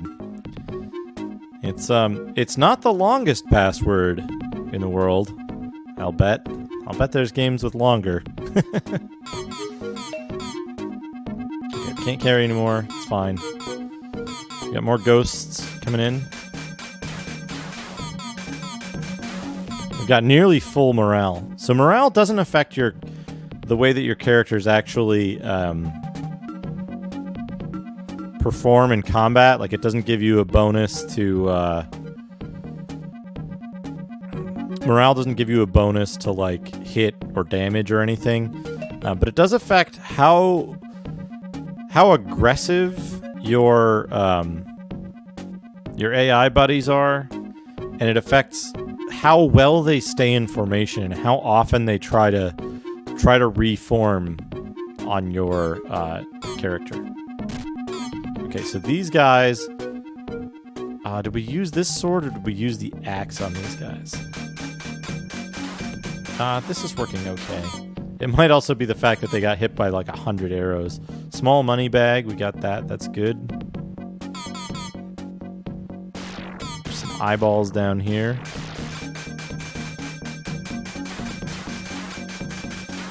Okay, we're killing them pretty good. All right, good. Okay, we got a large money bag. Now, I believe we can go through this and get teleported. Yep. Oh, look at that giant pie. Let's eat, I think the carrots are probably low value. Yeah. Eat the carrots. Large pie. It's 100 health restoration for that large pie. We're going to do real good with that.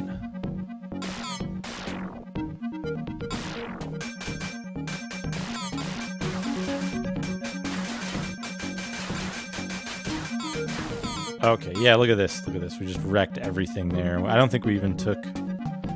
We might have taken like a couple of points of damage. That's fine. We're going to get... Orcish Heavy Bolter. Optimize that shit right out of there. Also, is that a very early Warhammer reference? Yeah, Sinitar. You know what boggles my mind is Swords and Serpents has a 4-player mode. You can play it 4-player simultaneous multiplayer with the multi-tap or whatever. Okay, we can't carry any more melons, but if a melon is 45, we want to see if we have any like 30s. No, we're good though. We're good. All right, let's see if we teleport back, can we like do anything else? No, I think we're done here. All right, Silverwood.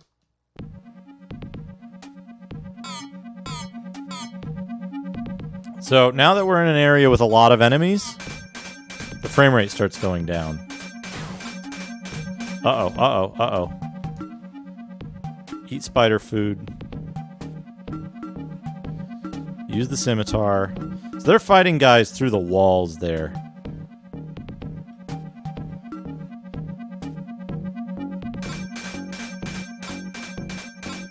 Okay, why isn't it... I should be able to increase my troops' health to max, but it's not letting me. I'm losing troops.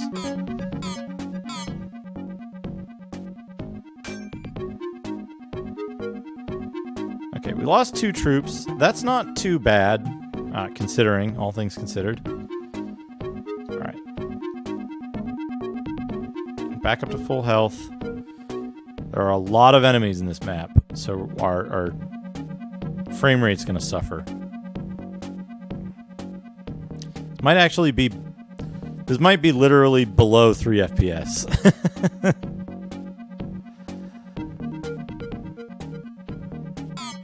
But yeah, we're just gonna...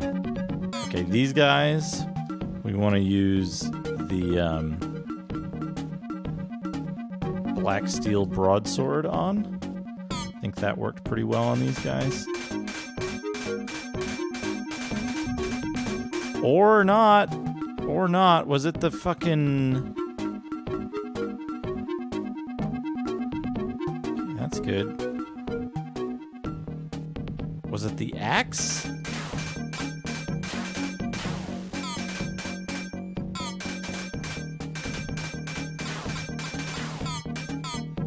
Okay, it's the axe for these guys. Eat the corn.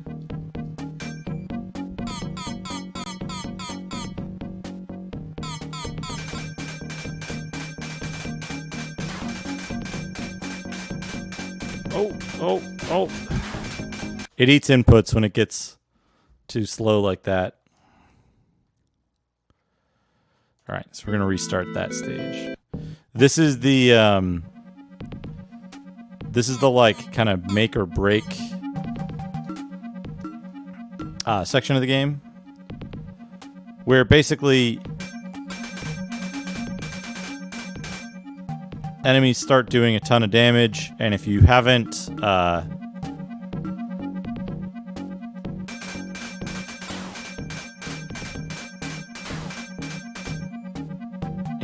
been saving all of your food items, or you've like been doing poorly on stages prior to this point, you get kind of screwed.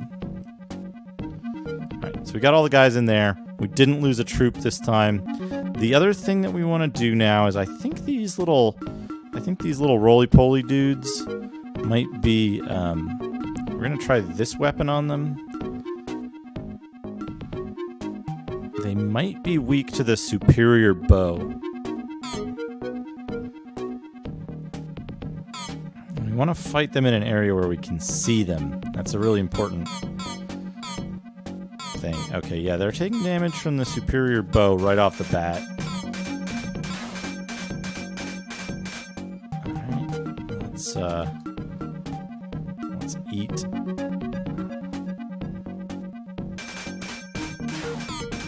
yeah, this sword works well on them. I'm losing morale quickly. I wonder if we maybe need to use a different formation for them.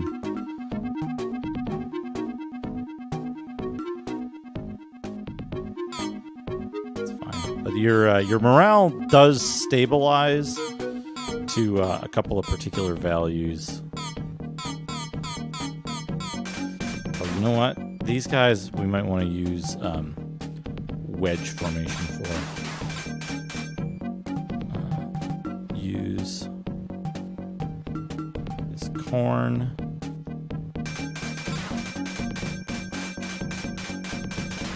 $14 troops. Morale's going up. It delayed the death animations for those guys. And the spider food. Okay, so we're full now. We're full. This sword works really good against those green balls. So we're done there. Grab some corn. Okay.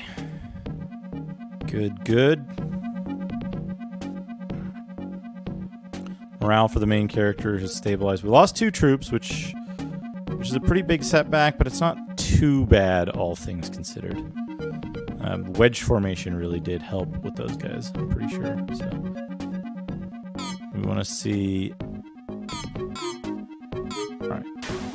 Okay, those guys are super weak to whatever bow I'm using. That's good to know.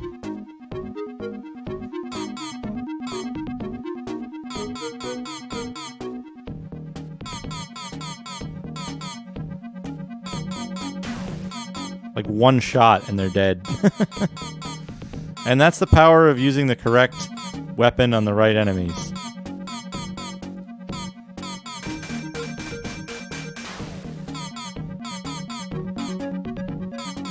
Is like they die almost instantly.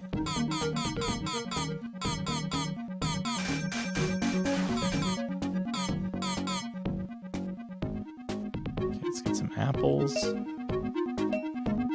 Those apples are only 20, so we're going to use those.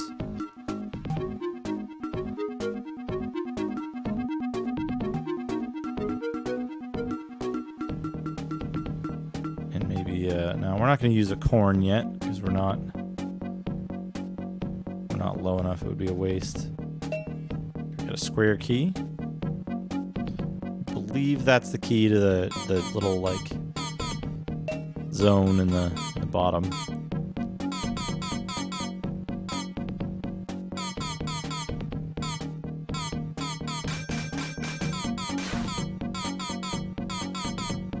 Guy up there. They're like hidden in the trees here, which makes this kind of tough.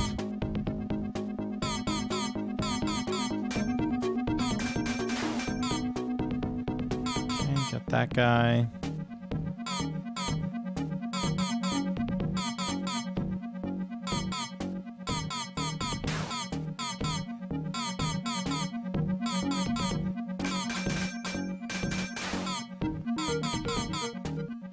Okay, got all those guys. That's good. Now, even though we've killed so many dudes already,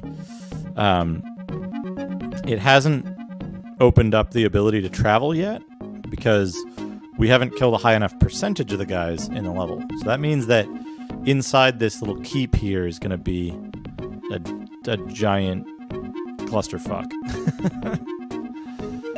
Okay, so we can open that. And I believe I will want my followers for this.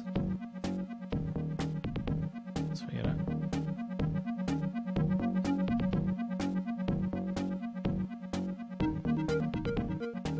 We don't want to be on wedge for this. We want to be in column formation because that'll make it easier to get them all through this doorway. Most of them won't make it through the doorway, but getting a few through will be really good.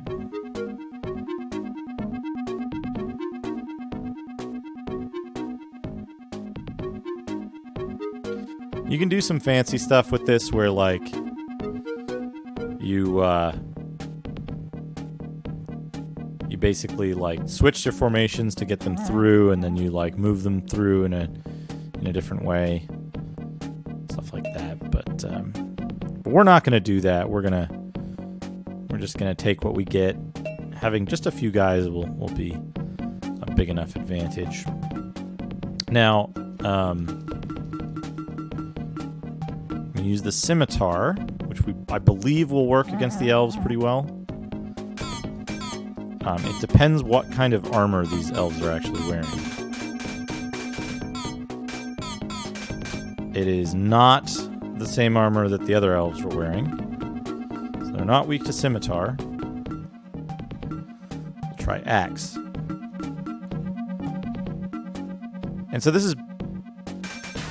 Okay, axe seems to work better.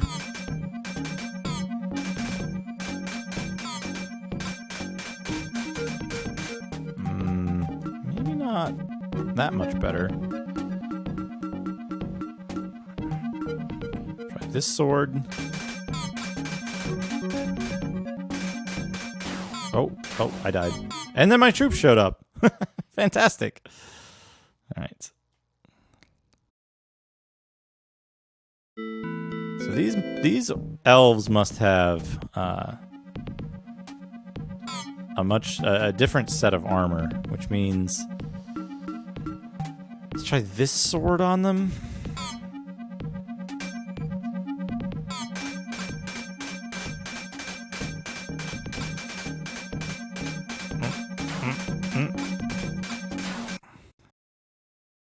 You have to press the button well in advance because it eats your inputs quite a lot. All right, try current location again.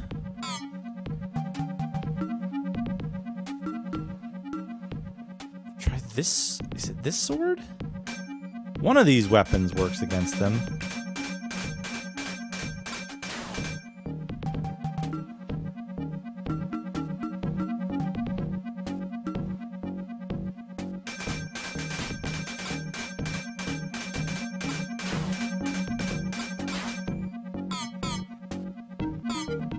That worked okay.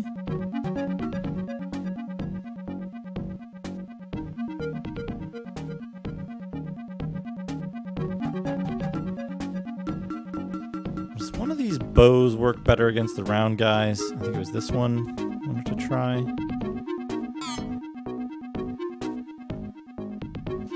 And the wedge formation.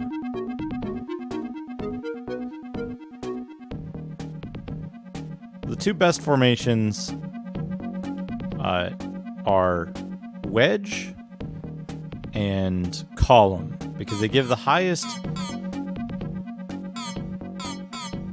attack and defense bonuses against different formations of enemies.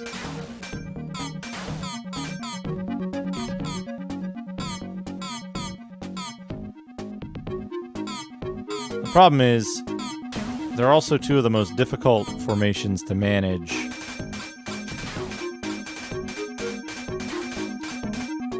Okay, got it. I got it. They're also two of the most difficult formations to manage AI-wise. Alright. I think we got everything there. Let's grab some corn.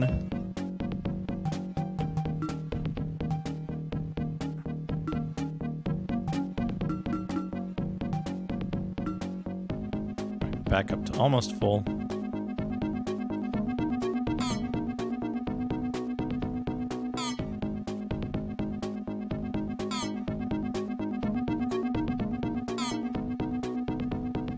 I feel like it's saying there's some enemies just off the edge of the screen here. What are they?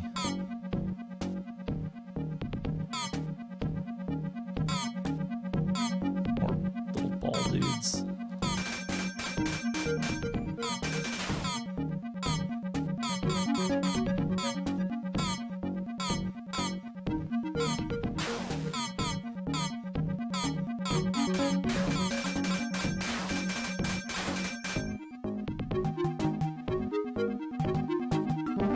Rally troops.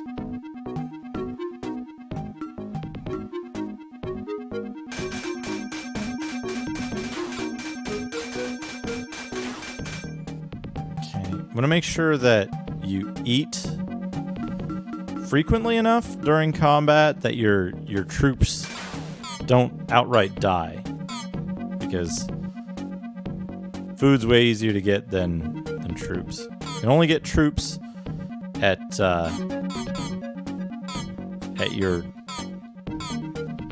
areas that are the same race as you.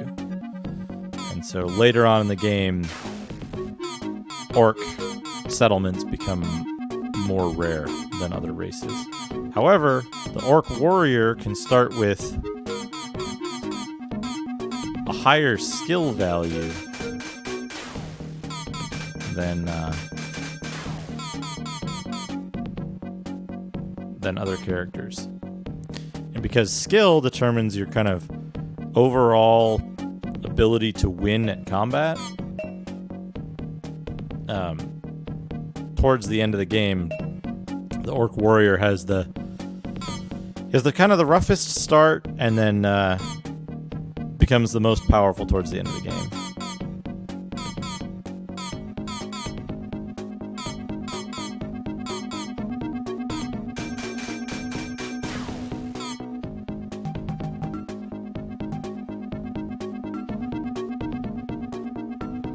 Eat corn, eat apple. I think... Is that the Elven Longsword? No, we want to use the... Well, let's try the Scimitar for now. Let's see if this bow does anything comparable to these guys in terms of damage.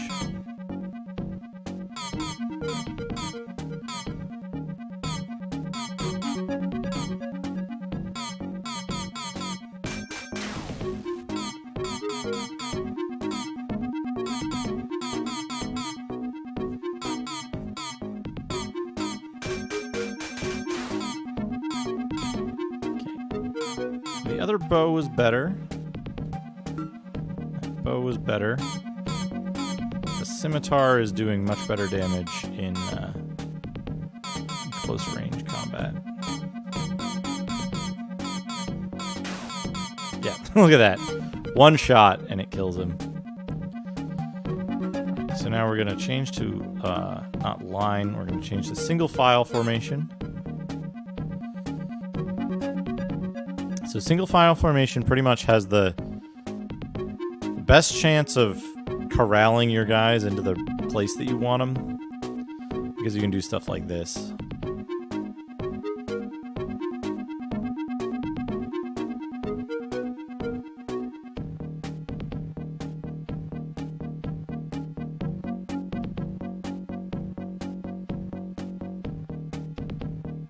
So what we're going to do is we're going to line these guys up.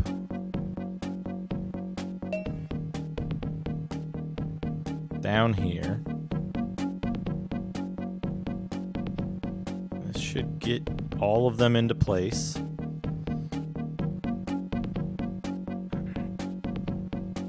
And then when we turn around... No, they're not getting it. They're not quite getting it. Here we go. This should do it. No, a whole bunch of them still got stuck. It's okay though, we got a bunch of them through.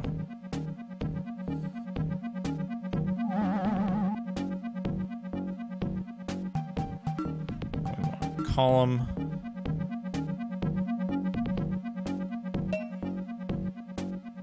Small pie. Alright, so... This went poorly before. What I'm going to do is maybe try to lure these guys out. So they should be able to come through the ladder the same way my guy came through the ladder. But hopefully we'll have one or more orc friends in here eventually to help deal with the problem. These guys are all stuck outside. Let's see if we can trick some of these dudes into coming with us. All right. Come on, everybody. Come on.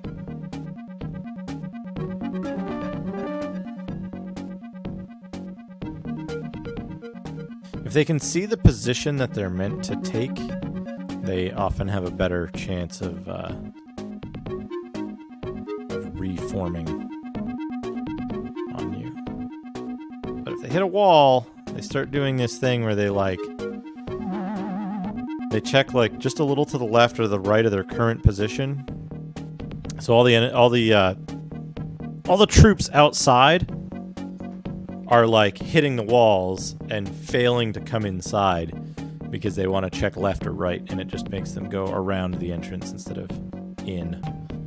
But we want wedge formation, and we want... I feel like we maybe want the Elven Longsword. I forget how this works exactly. Okay, that's hitting consistently. Good.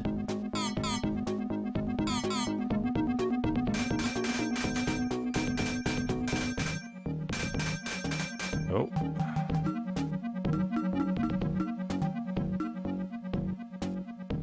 That pie. Need to back off for a second here.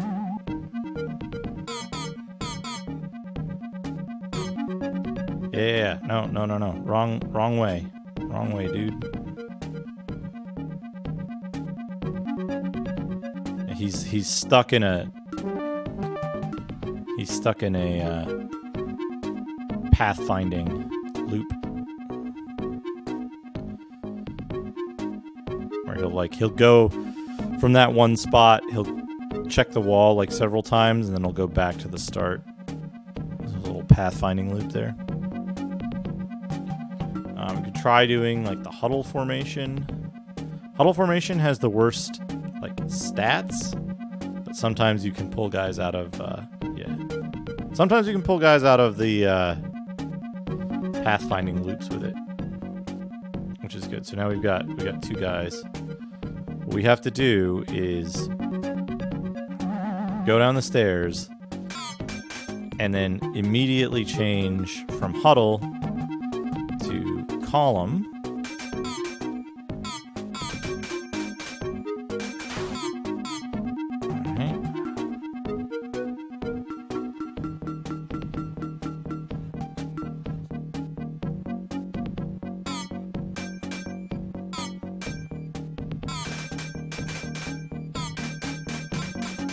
Oh, I'm gonna die. Eat that pie.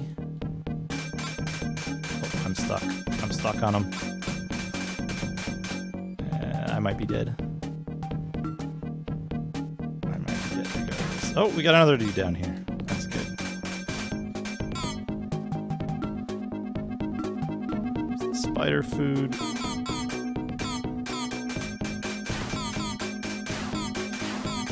Now that they're down here, okay, just a couple of dudes, and it makes a huge difference. I think it might remove your formation benefit if there's no other troops on the same map as you, which is the case when you're taking stairs or something like that. Yeah, 3 FPS. It is. This is the definition of 3 FPS right here.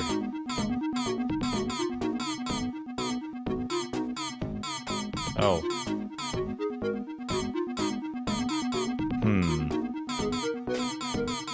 Is there like a secret to get out of this room, or am I stuck?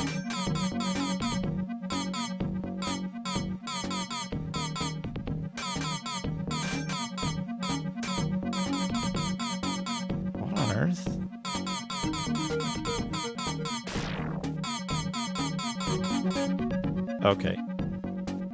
Yeah, there's the teleport. I think I lost a troop from that, unfortunately. Which is fine, because I still have one troop on this map. So I can south to the general Okay.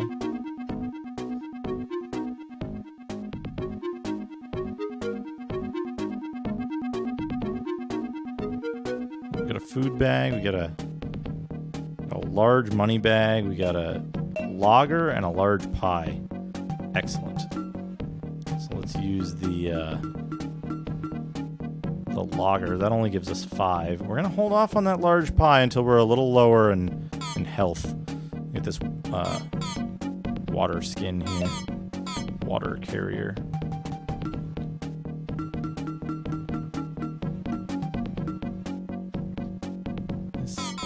Yeah, we lost a troop to the sudden pit. That's okay.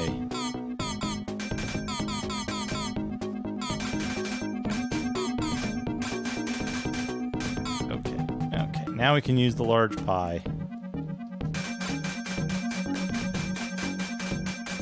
God, they're fucking tearing me apart. Maybe the scimitar would be a better idea here. I really wish our fucking buddy would help, but he won't. Alright,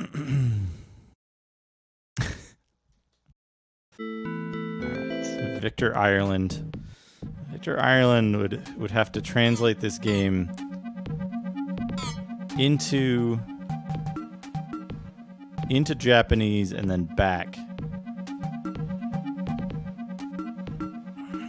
Okay, we want this bow, right?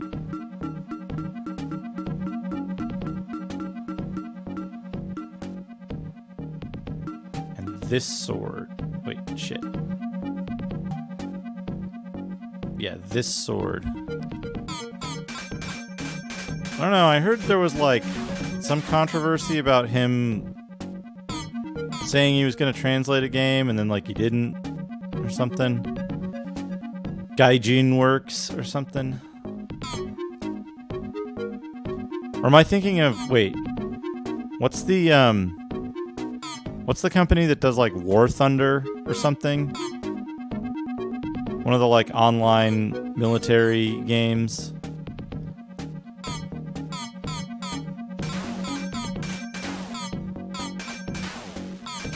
Okay, yeah, Gaijin Works. There's another company called like Gaijin Entertainment or something. Yeah. Victor Ireland does not work for them.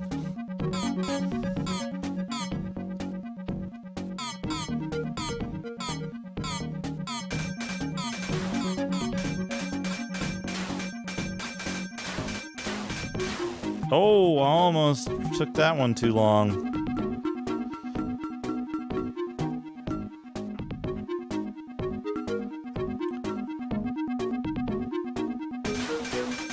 It seems like maybe morale does more than I think it does. Like scales your health based on your morale level.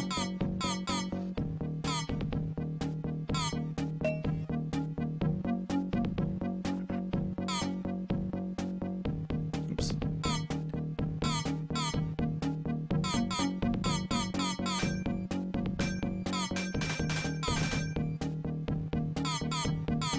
Okay, this sword is definitely not the sword for those guys.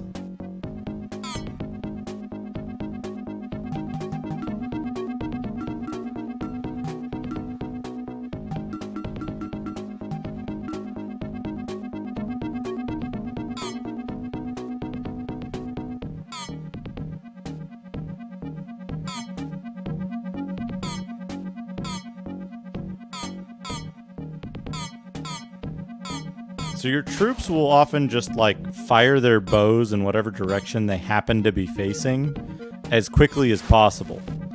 So like if they're facing the wrong way, they'll just shoot off into nothingness.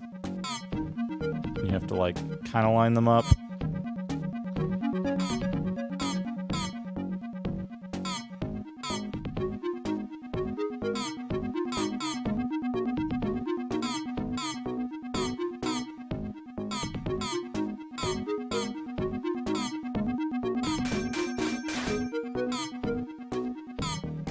That guy. Different instances of individual enemy sprites will have entirely different stats as well.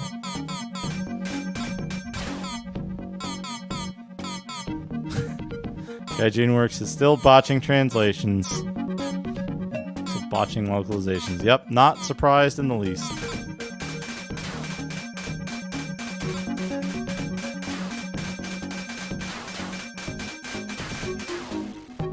Okay. Yeah, like I'm eating items that are giving me like 40 and they're giving me like almost full health. Where before, I like ate an item with 60 and it gave me like a third of my health. I think when my morale was higher. But who knows? Some of this game's systems are just completely inscrutable.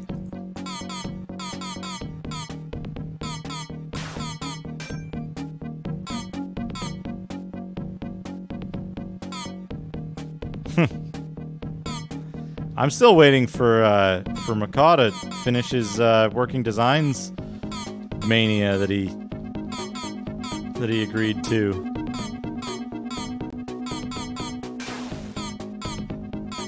I am glad he got severely punished by karma for lying about what game Silhouette Mirage is. Is this Silhouette Mirage? Yes. Yes. No! No! When you get Vicked. So let's switch to Huddle. It was an excellent moment. An excellent moment.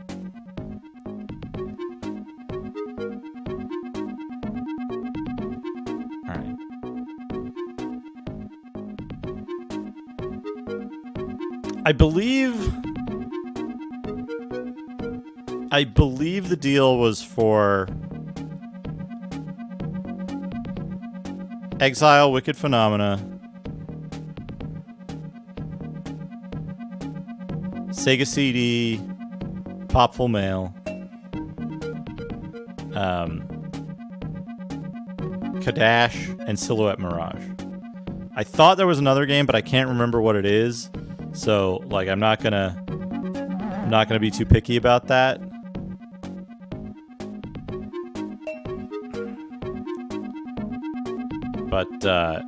But yeah, Silhouette Mirage is still outstanding.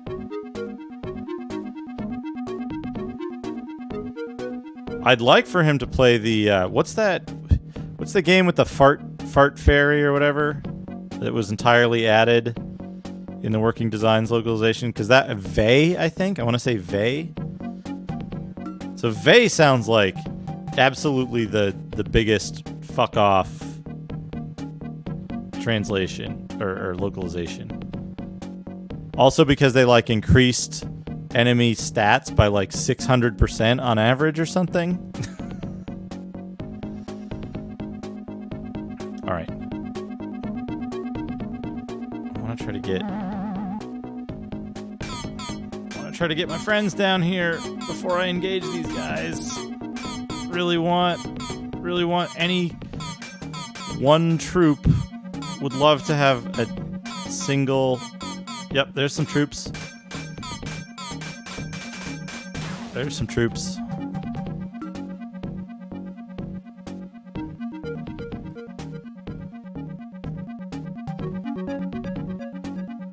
Oh, Saturn. There was some game they did that was God, I take so much damage when my morale gets low. Dragon something?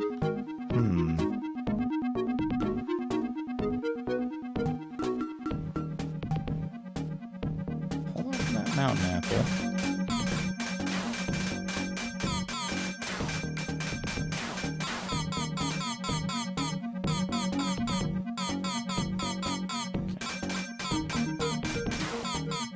Come on, troops.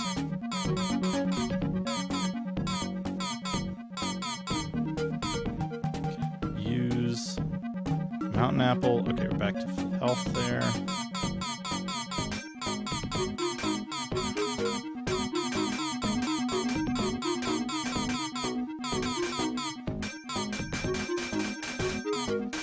sometimes you can fight these guys through walls. But they can fight you through walls too, so it's not... We want wedge formation.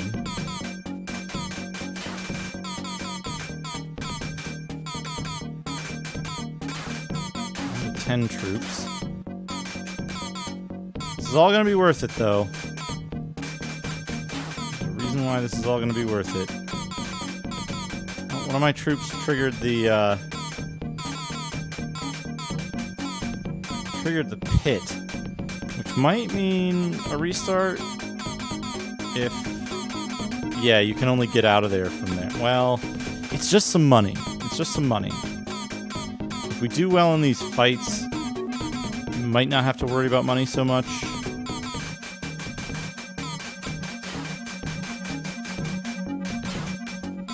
Come on. Eating my inputs.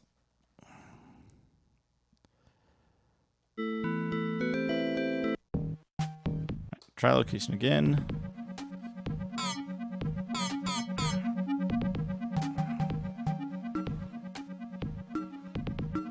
Scimitar. I guess the scimitar works okay. I honestly don't know what weapon to use against these fucking elves.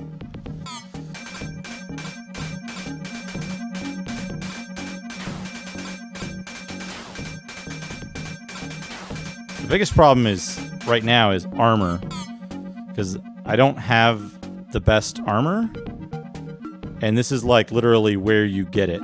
So I'm at a disadvantage until I finish this mission. This mission specifically.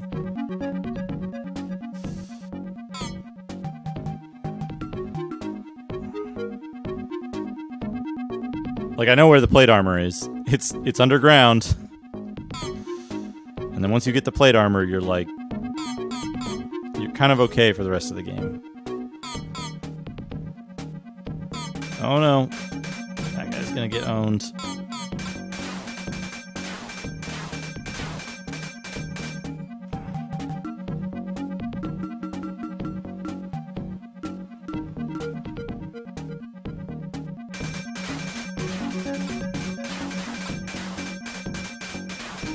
God, those things can wreck you if that patrol comes low.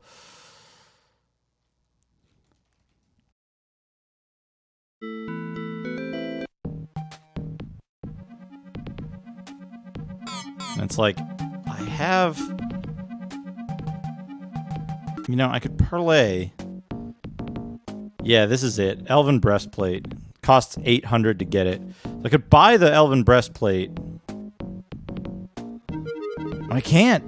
I'm like short 5 gold. I'm short 5 gold to buy the Elven Breastplate. Would you look at that? Ah, but that's okay. Let's try the axe.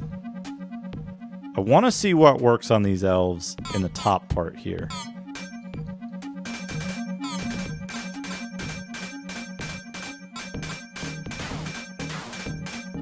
It's not the axe. It's not the axe. Okay.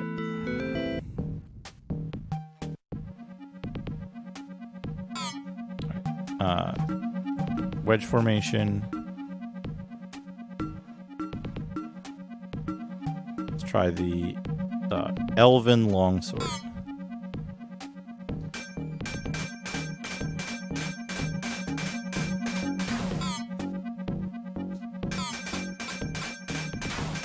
Okay, we got one down before I died. It was better than the axe.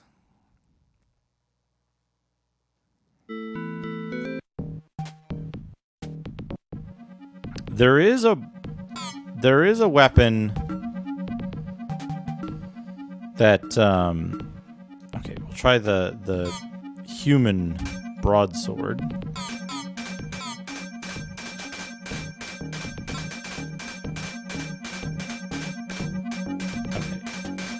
That's the worst so far. There is a weapon you get later on in the game that's like... It's just better at everything except dragons. I forget which one it is, but it's like obvious once you get it. and then scimitar. Wedge formation.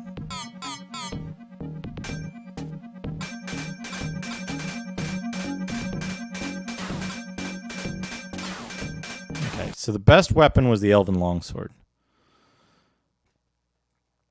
By far, by like a pretty good bit.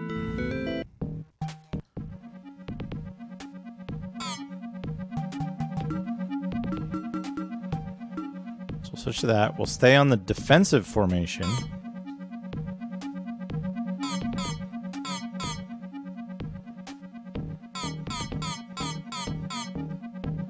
Get our troops up in there.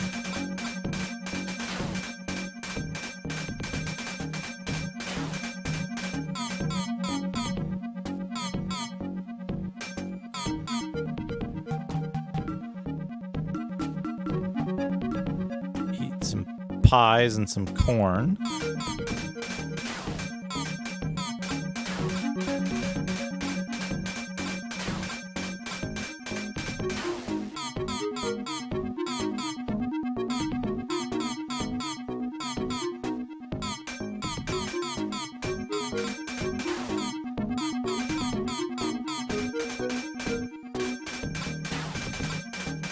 This weapon...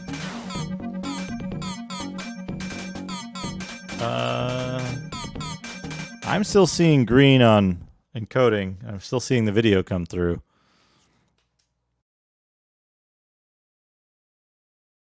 It still looks okay to me.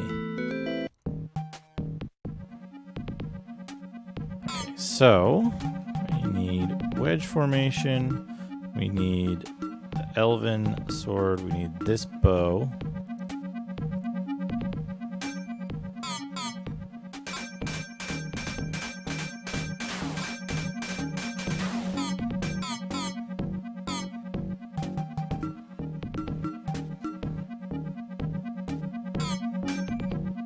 Okay, so they're dead. Now, what weapon to use on the green Pac-Man?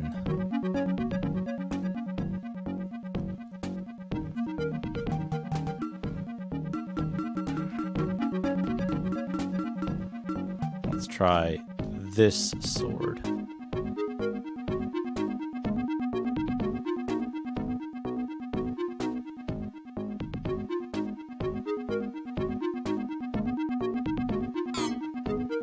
Wedge formation kind of sucks because it spreads all your dudes out, so you don't get a lot of, like, multi-engagement.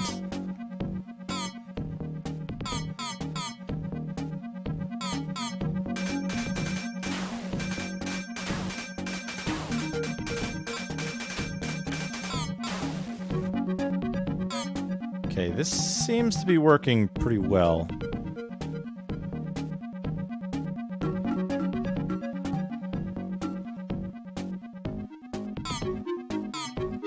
Oh, Macaw's Working Designs Mania that he's supposed to be doing. He's one game short, which is Silhouette Mirage. He's supposed to play. He completed the rest of it. He's still one game short, which is the Working Designs Silhouette Mirage. He didn't do Elemental Gearbolt. There were a number of games that were basically, it was like Working Designs action type games, so not including a lot of their not like Lunar and stuff like that.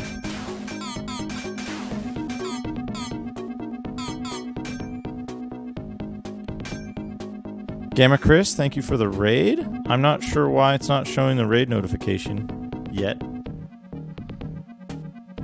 Vasteel is the strategy game, right? The mech strategy game where the robots all have stupid ass names. I think I'm being followed. What could they want from me? Mimic Chest, thank you for the follow. I saw the raid come through, but the notification didn't play. I don't think it's anything you did wrong. Oh, I just got instantly owned by that guy. Whoops. Yeah, the soundtrack. The soundtrack for Bastille sounded pretty good. This game is really hard, and I'm in like the most. This might be the most annoying mission in the game. This bow we want wedge formation. I want to lead from the rear so that these guys all get engaged at once. Okay.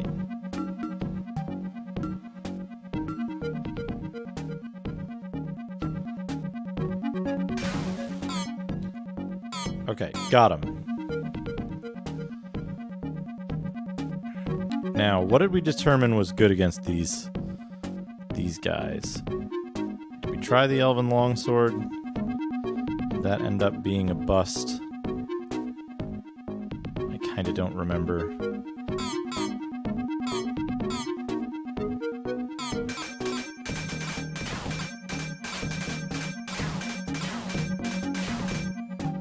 Okay. Did I lose more troops? I lost more troops.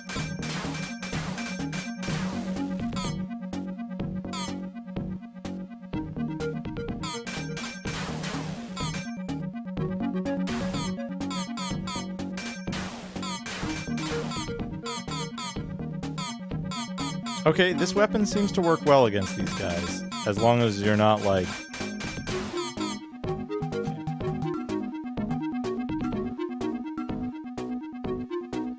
As long as you're not getting overwhelmed.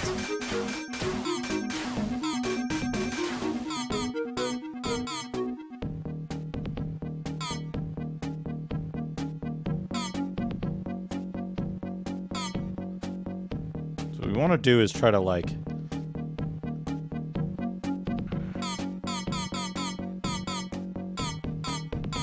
corral our dudes into as small an area as possible. Yeah, there we go. Good. All right, we got like full morale now, so that should make our health values like multiplied by a bunch.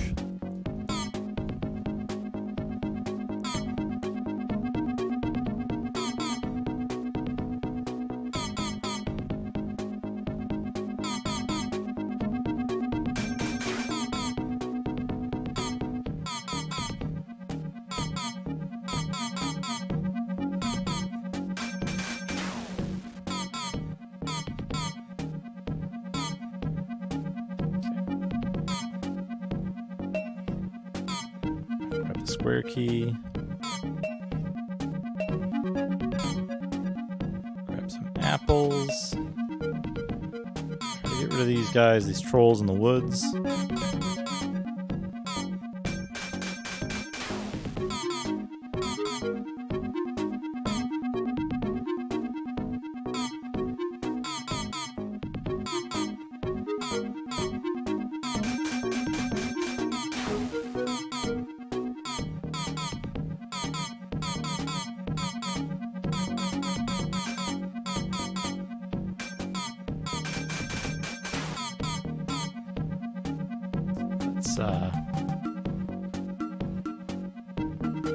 Use some of these apples.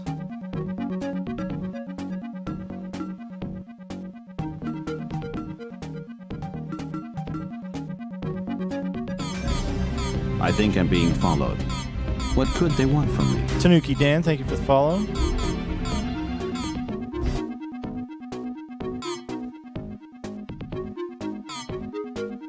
This game intrigues me because it's like it's got such depth going on underneath the hood that you'd never see.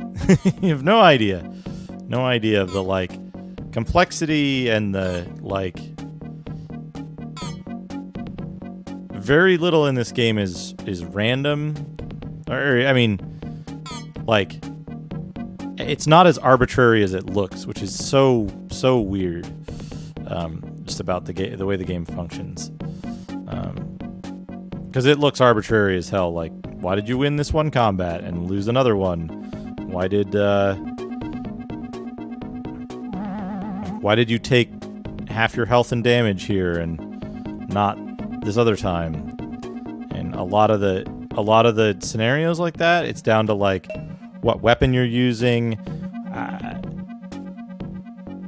what formation you're in, how your troops are attacking, what formation the enemy's in. No, this sucks. This part sucks because your troops don't come through the they don't come through the portal. So you just get owned. This one section. And you lose all your morale, so your health becomes much lesser.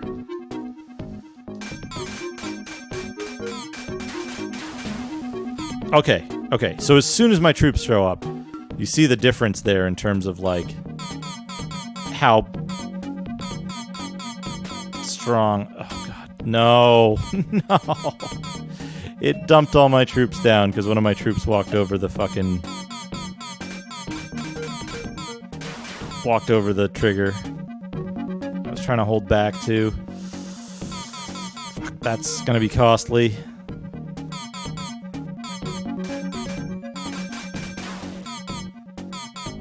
I wanna... Fucking... No.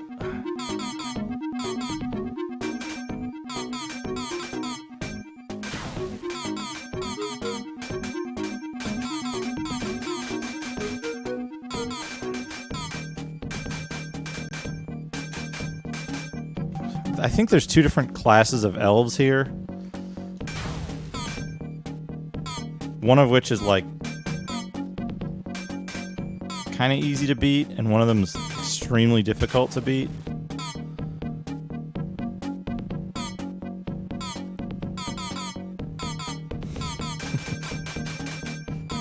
Come on. Eat. I need to back off these guys because my other troop seems to have disappeared.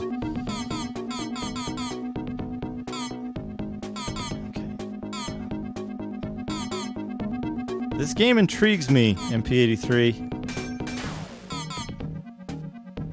I want to know about how it actually works. And if you're playing it blind, it's impossible to know, like, some of the secrets of this game because it's just completely inscrutable. It's not explained anywhere in the manual, but it obeys this, like, pretty complex set of rules.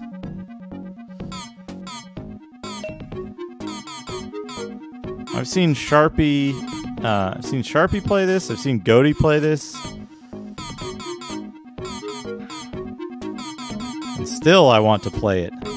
I want to understand how it works.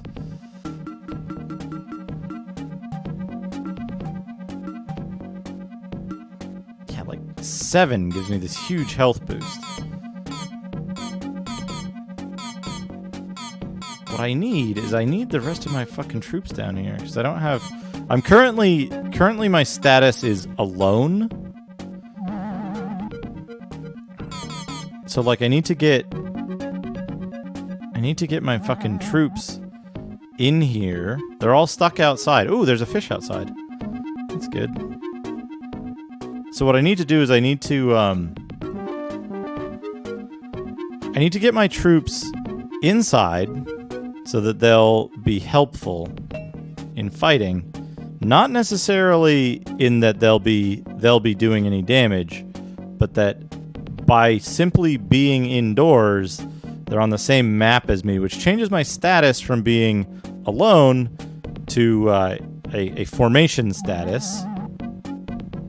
And if I have a formation status, then I take like 60% less damage, and I deal a tremendous amount more damage.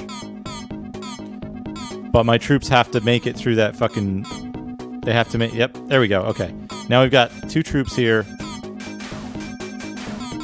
Much less of a problem. Much less of a problem. So we are going to go fight the general eventually, but first we need to get the plate armor that's in here. Come on, dude. Come on. Stop trying to pathfind. Here we go. Here we go. Right around the corner. There we go.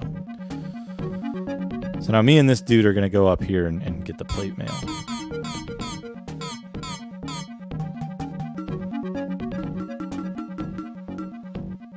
Holy shit, the smelly fish, 150.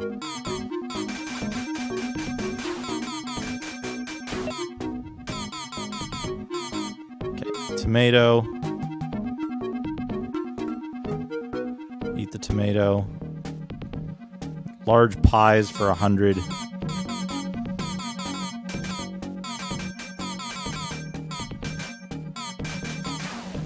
Got that guy.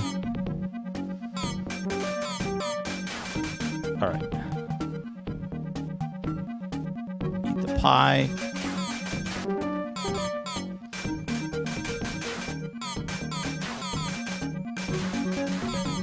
All right. We're doing really well. That's what I was after.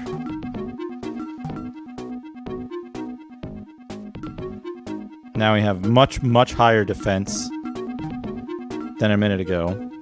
And most weapons will now be less damaging. We got elf army wages. We got 200 gold. We have 1,100 gold now.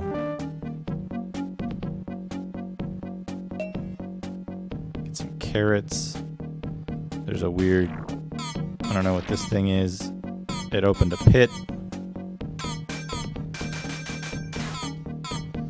All right.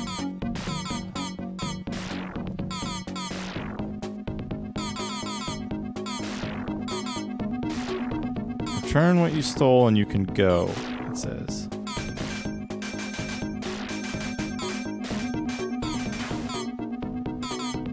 Got that guy.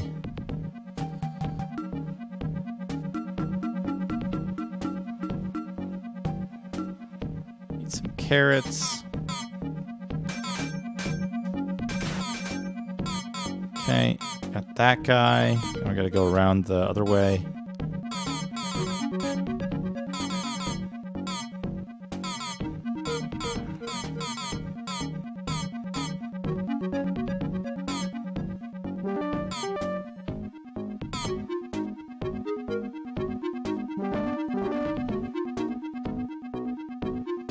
Something very strange going on in the upper left.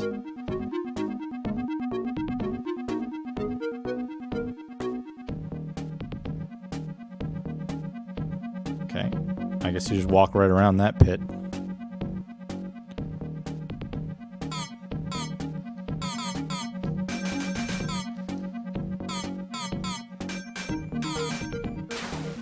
Yeah, now we're not taking nearly as much damage because we got the plate mail. Plate mail's the second best armor type in the game.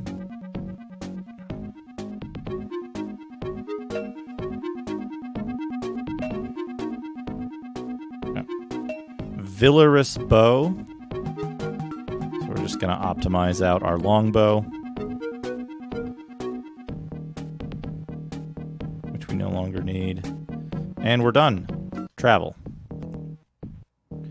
We have the Screaming Wilds, Gizzard's Gorge, and Silver Hollow. I believe we did Did we do Silver Hollow? Did we do Silver Hollow? No. That's okay, though. Now that we've got plate mail, and now that we're not in the fucking elf army underground, it's just a fucking slaughter fest. The game is way easier now. That one mission is like one of the biggest roadblocks because you need to do it to get the... Generally, you need to do it to get the plate mail, and then once you get the plate mail, you're in really good shape. If you buy Safe Passage and you don't buy the plate mail, the rest of the game is way, way, way more difficult. Because once you have plate mail, you're in a much better position to, like, just wreck dudes.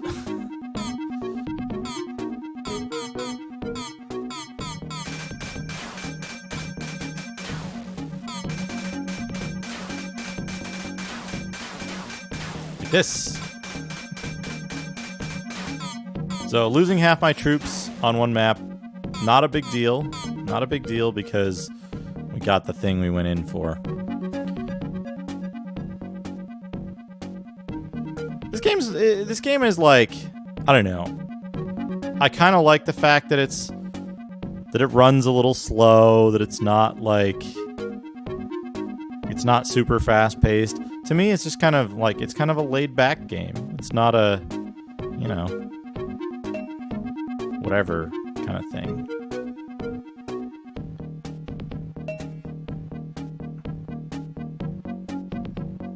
There be orcs west, or ors. I didn't really read that well. Ors, orcs. Oh shit. I wasn't paying attention to my health. Although, I do realize something, which is, I don't think I'm going to be able to do...